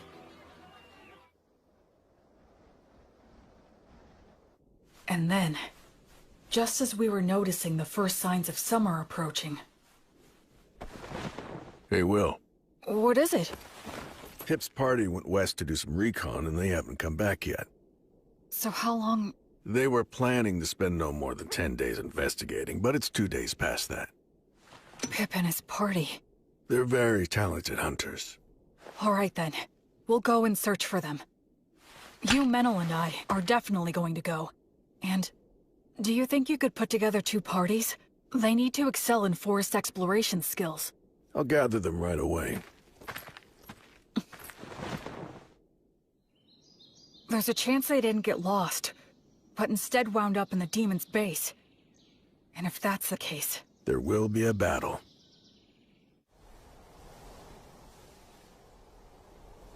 What do you think? Frankly, given the skills Pip and his buddies have, it's hard to believe that they could have just gotten lost. So you believe the demons were probably behind this, then? I think there's a good chance of that.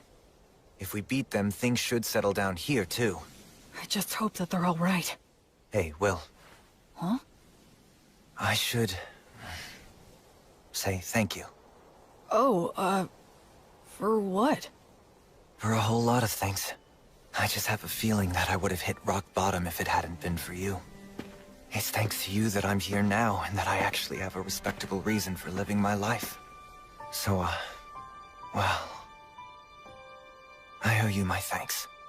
Oh no. I should thank you. I knew nothing of the world, and you saved me. But you know... What is it? You could look at me when you say it. Shut up!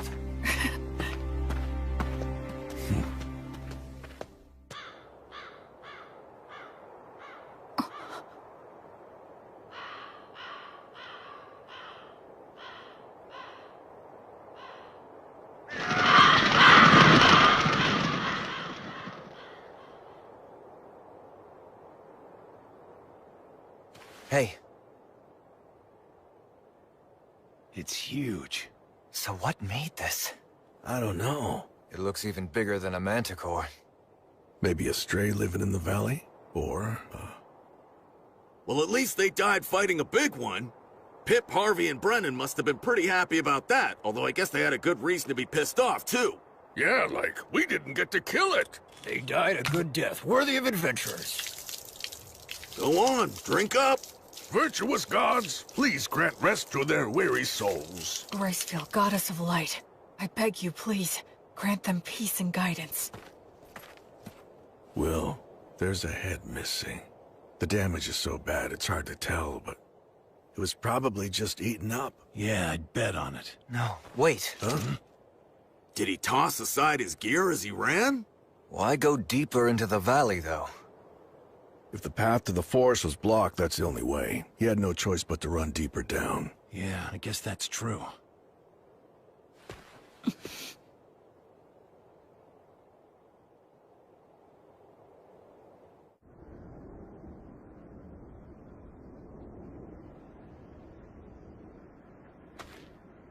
How strange. Yeah. Feels off. What do you mean? What's wrong? The footing here. It's very poor in this valley. Even if they fled, getting this far would be... It's a trap! Retreat!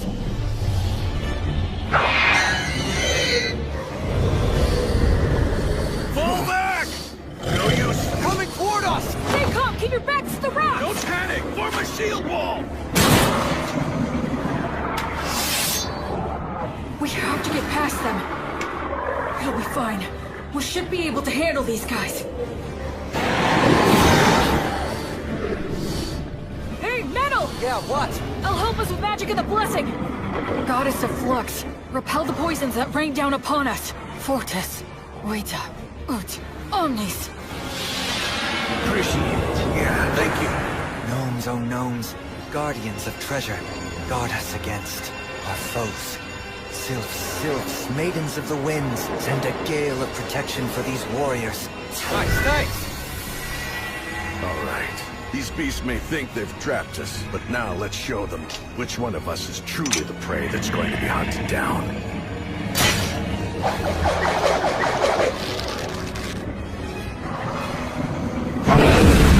Shoot now!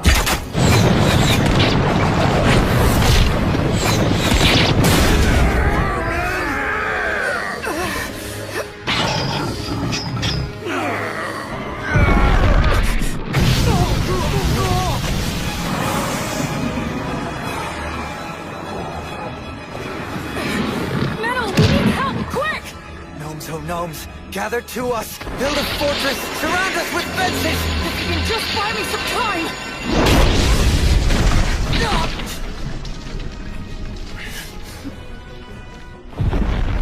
No, don't!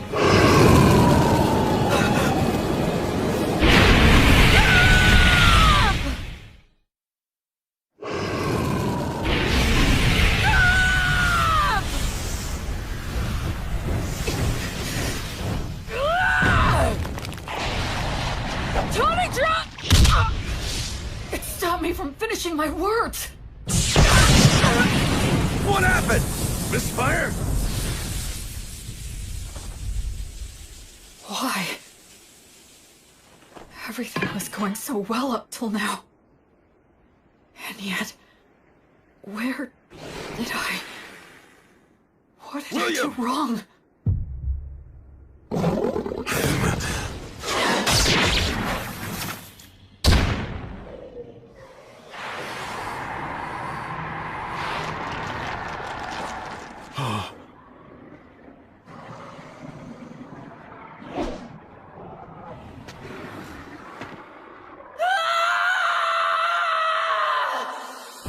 The techniques that I'd honed, the spirit that I'd refined, the tactics that I'd learned, all of it was gone.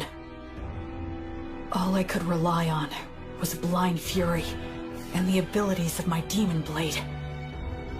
As I hacked away at the enemy again and again, it was an ugly, unsightly battle that just made me want to cry.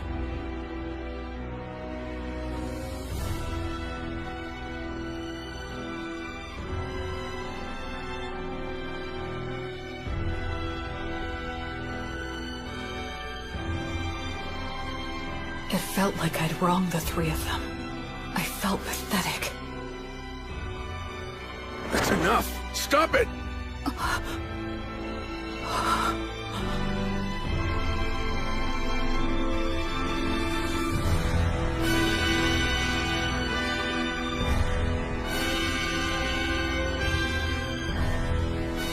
Go! Quick! He'll Menildor! He'll die! Menel!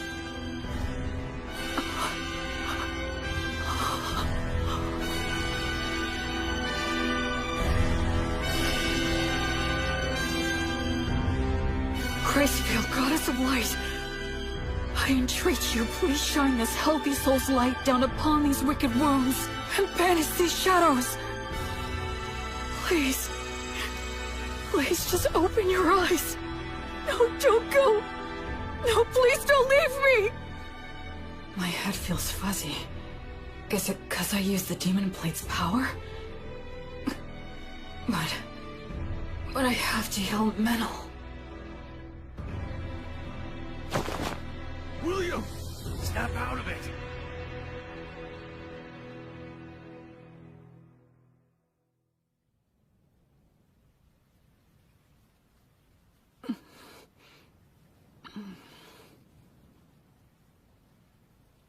So you're awake, huh?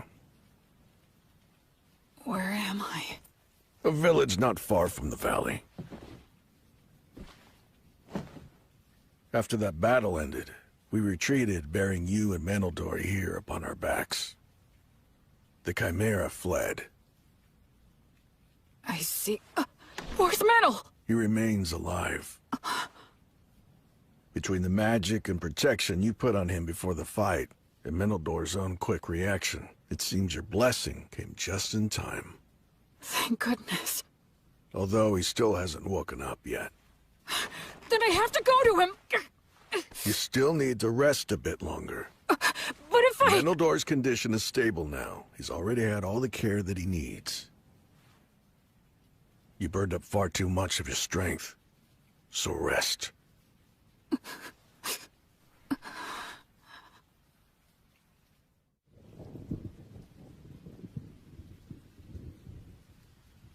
Where did I screw up? When I left Menel to handle the Chimera? No. Given the circumstances, I had no other choice. So when was it? Was it just getting caught in that trap in the first place? If I'd been more careful, and took the time to send out scouts in every direction, we wouldn't have wandered blindly into that valley. We had plenty of people at our disposal. Up until that point, we'd been successful, and we were rattled by finding some of our men dead. Maybe all of that led to a simple lack of caution. No, I think I'm missing something. Some kind of fatal flaw. So they retreated, huh? Really? The Wyvern Killer and the Penetrator? I heard they ran into some absurdly huge mixed-up demon beast called a Chimera. Wonder what they're gonna do. Also, that elf mix was hurt bad, wasn't he? Yeah, he's really got it rough. When you're stuck with a monster like the Wyvern Killer, no amount of lives is ever gonna be enough. Yeah. A monster? Yeah, guess I am.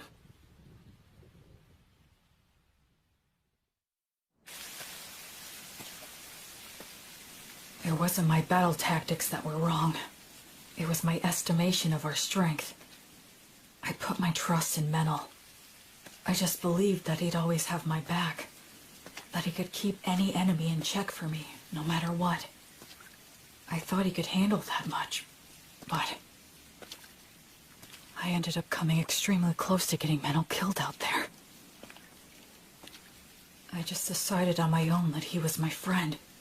And in my innocent naivete, without even thinking, I set him up to face dangers that he wasn't ready for. Hey, Will, over here! B. Antonio. We got your message and rushed right over. And also, Anna will be coming and is due to arrive here with the priests later on. I see. Hey, Will, know what? We heard you save Menel's life earlier. I can't believe it! You ran into a beast as impossibly tough as a chimera, but you still beat an insane number of magic beasts and even saved Menel's life! You really are absolutely incredible! I doubt that Menel and the others who have been stuck with me would agree with that opinion. Huh? I'm going to see him. But Will... Wait, Will, shouldn't you keep resting at least a bit longer? I'm fine. I'm very strong after all.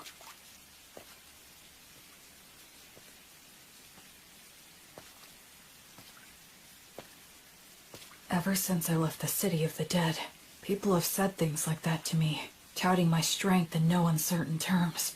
But every time I've just laughed wryly and shrugged it off. I believe that subconsciously, I was trying not to think about it. But the fact is, I can't avoid it anymore. Because in this world, my strength is simply far outside the norm.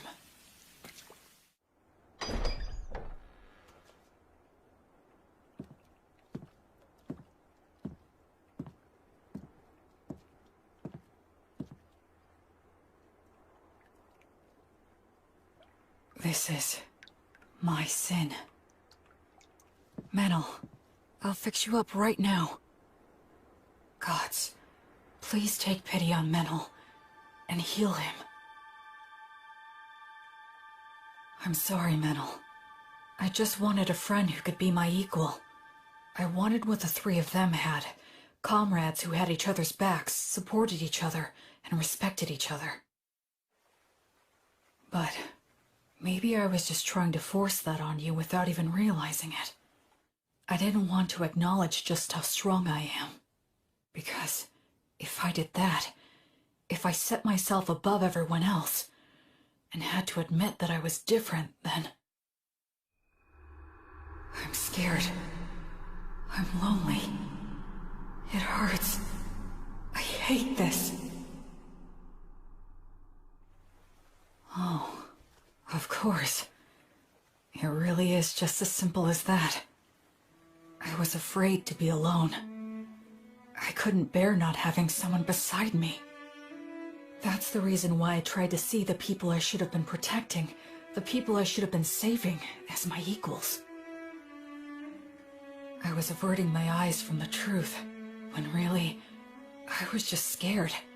And for that despicable reason. Because of that, I almost got you killed. But I finally get it now. I just couldn't keep going on that way.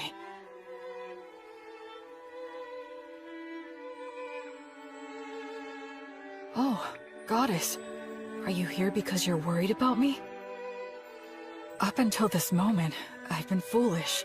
But it's fine now. Please, you can rest at ease. I'll put an end to your sadness right away. I'll save everything. Everything within my reach. As your sword and as your hand. Everything will be all right. Goddess, I vow to you, I'll solve all this on my own.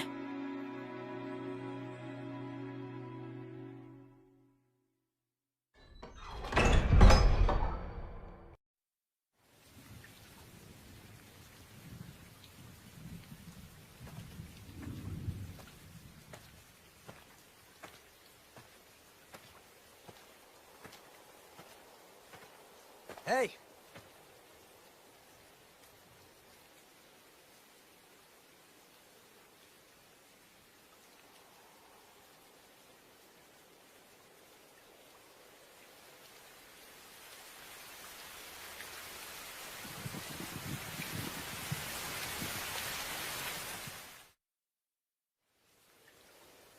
Where do you think you're going, huh?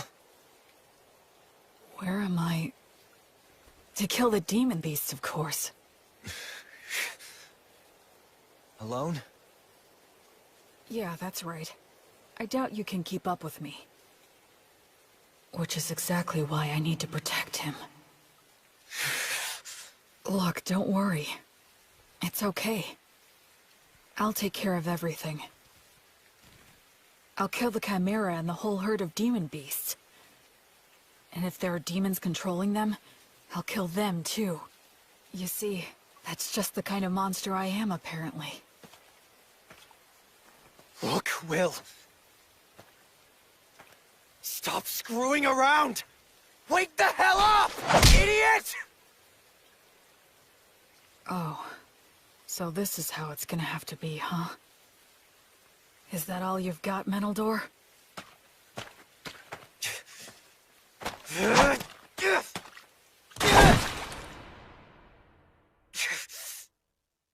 Damn it!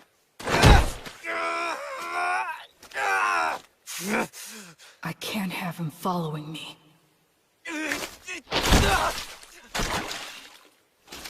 it! Damn it! Damn it! Damn it! Damn it! I guess I could just break one of his arms.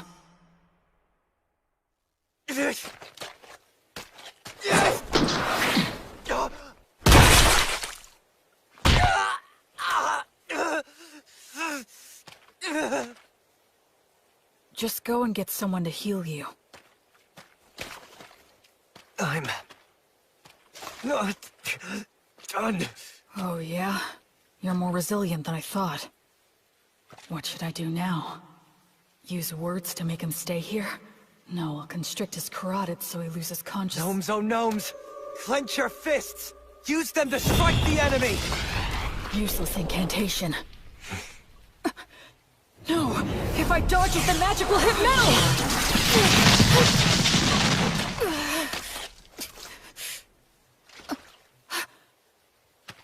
What's this crap about fixing everything alone?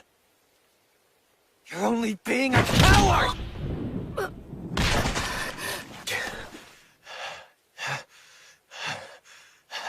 Did you really have to go that far? Huh? We were only together because of pure chance. There was no reason for you to do that. Yeah, that is true. I have no reason at all to go out of my way to stop an emotionally unstable coward who's completely lost it just because he got his ass handed to him one time. So then... Still, you're my friend. And friends stick together. If my friend goes nuts, I want to do something to help. Menel... You don't know much about your own origins, and you're clueless about the world overall. At times I've thought you seemed suspicious. But still, you're a nice person. I know you're trying to do things right and do your best. After all, you did save my life, and you saved that whole village. We traveled together, and we fought together too. I enjoyed spending time by your side. I'm grateful to you from the bottom of my heart for sending off those villagers. Look, Will, the fact is you're my friend, and I don't abandon friends.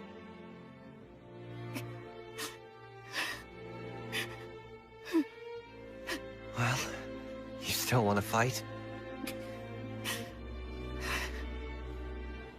I surrender. I know that I'm still weaker than you now, but just you wait. I'll catch up before you know it. Menel. And soon enough, I'm going to prove that you are no monster.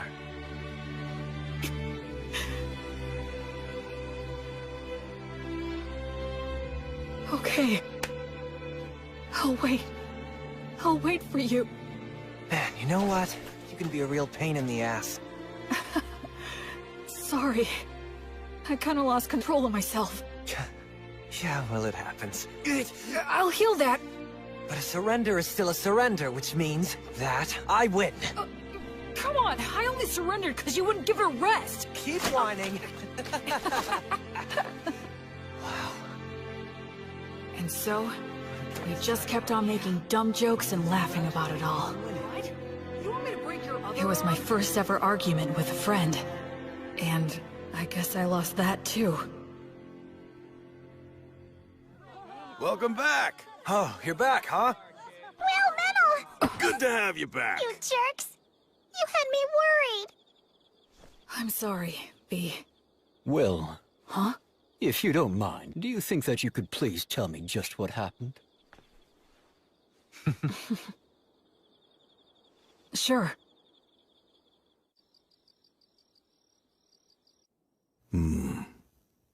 It's an illness of the strong. And the stronger that you are, the harder that it can hit you. Depending on the severity of the case, it can even kill you. I'm so sorry. I really didn't mean to make all of you worry. Anyway, I'm all right now.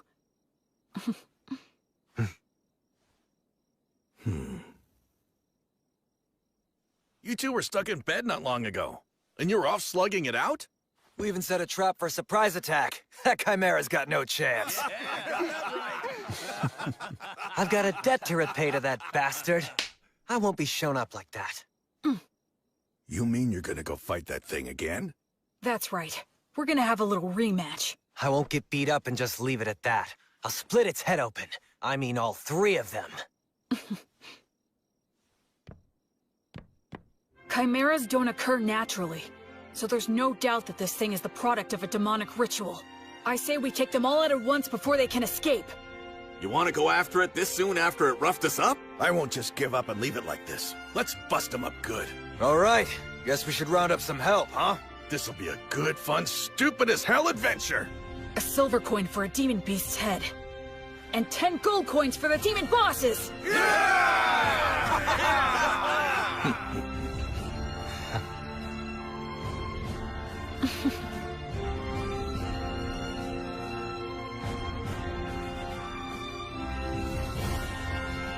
After that, we spent a few days putting a force together, sent out several rounds of scouts, and made our preparations. We didn't arrange any special tricks. We decided just to get enough people together, make preparations beforehand, and face our enemy head-on.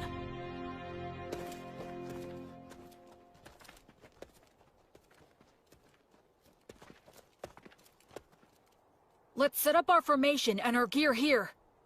Anna and all of you other priests, please support us from here. Yes, sir! When we're all ready, we'll send our front line to the battle zone!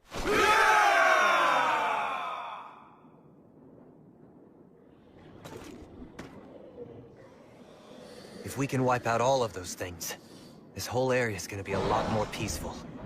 Yeah, let's do that. Huh? Sometimes you propose the wildest things so casually. Here they come.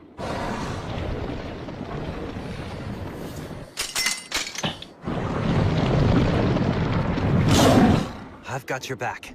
Thanks. I'm counting on you, Menel. We'll break through head-on! By Volt's blade of lightning, let us triumph! Burn bright, blazes flames of courage! World, send us a tailwind of good fortune! Virtuous gods, righteous protection! Shoot! Sagita Flavium!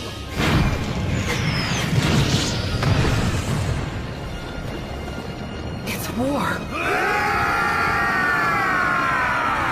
Ready! Oh, Goddess of Flux! Repel the poisons that rain down upon us! Let's go, Fortress Vita!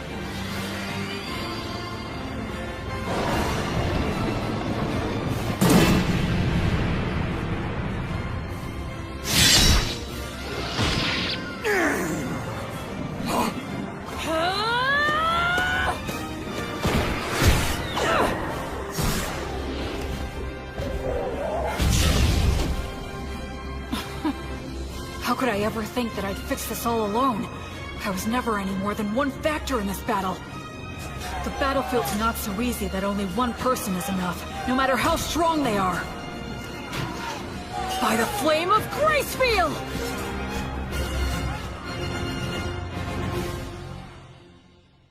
According to the reports, the campaign to eliminate the demon beasts should have started by now. I wonder, will these great wyvern killers actually be able to succeed in a new heroic feat for the bards to sing about? The temple is practically bent over backward in our attempts to facilitate that novice boy. If he fails to succeed in this enterprise, he won't be worthy of our backing any longer. Oh, by the way, Bishop, I understand that you entrusted your daughter Anna and many other brilliant priests to the Paladin to support him on this endeavor, or so I've heard. Losing valuable talent to the philanthropic exploits of a novice has been causing nothing but trouble for me.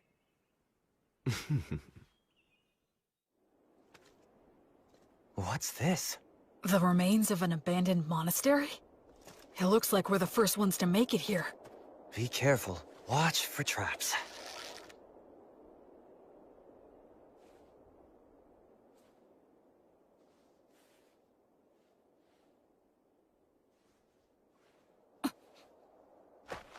Oh? Omnia, Vanitas, Erasus.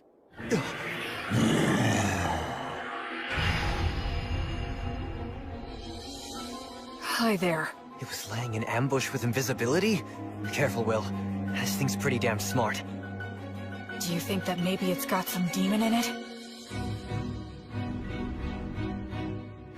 You're after the High King?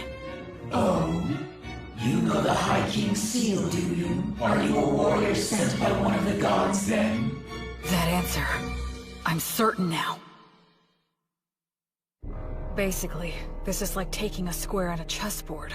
The City of the Dead, where the High King was sealed, isn't yet under control by either side. If the demons manage to take control, they'll undo the seal, and disaster will ravage the continent again. But if mankind takes control, the seal will likely become even stronger. The demons are in a position where they need to keep Beast Woods permanently devastated, and keep it in a state of chaos, destitution, and lawlessness. That's why they're commanding demon beasts to attack villages and keep the pressure on. They can't let mankind advance any farther south. They can't let people head in that direction. They can't let them think that there's hope in the south. If you consider the existence of their king, it's incredibly easy to figure out what their objective is. In the name of the goddess of flux, I will destroy all of you. Oh yeah, but wait. There seems to be some sort of mistake or perhaps a misunderstanding. A misunderstanding, huh? That's right. That's the truth!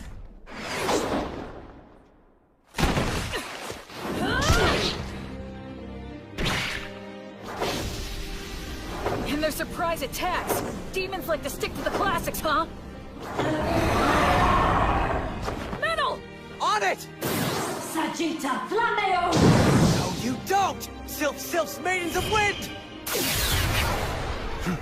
Gracefield, grant us your protection! Don't stop it! Just divert it! Gnomes, oh gnomes, slip underfoot! Tighten, bind, and tie it down!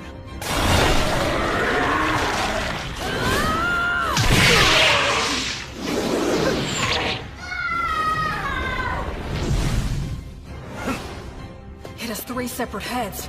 If each one reacts differently, they're bound to end up becoming confused. This demon beast is unnatural. It shouldn't exist! I don't need to score a clean victory in one strike. I just need to fight it the right way and win by being better. I don't need to use a flashy secret technique. I'll just use all 3 of their teachings and do what it takes to win! That's the fighting style that works best for me! Maidens of Wind! Bless this arrow with your kiss!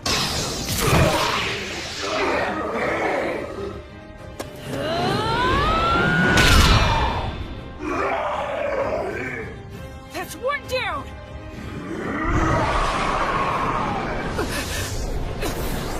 You give me no choice. Although I detest this dragon's power, I must use it! Dragon? This one too? Metal, step back and give me a little room. I'll strike it down now. I was raised on Mary's bread, and my arms bear Mater's stigma, which means poisons don't work on me. I'm sure you'd like some glory of your own too, huh?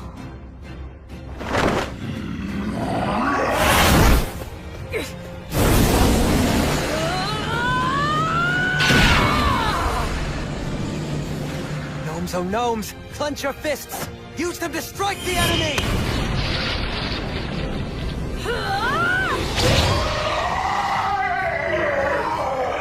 Nowhere to run now! Acceleration!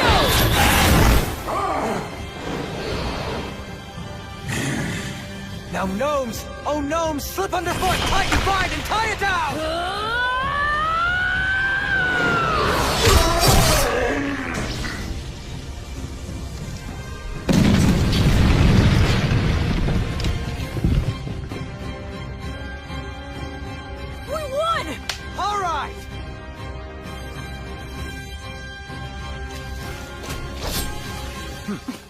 On to the next one. Yep.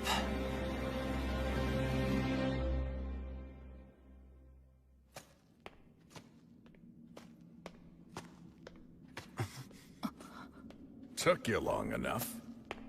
Rastov? I'll be taking those 10 gold coins you promised. What? No way! He beat us to it? You're kidding! How'd you do it? Came from the side. Since you two guys were busy taking care of the Chimera for me, it was actually pretty easy. Well, that's Rastov the Penetrator for you. He's too good at getting ahead of people. You have to be if you want to get to the strongest opponents. Careful. There could be traps here. I guess we're the first ones here. Those 10 gold coins are ours. Huh? To our victory!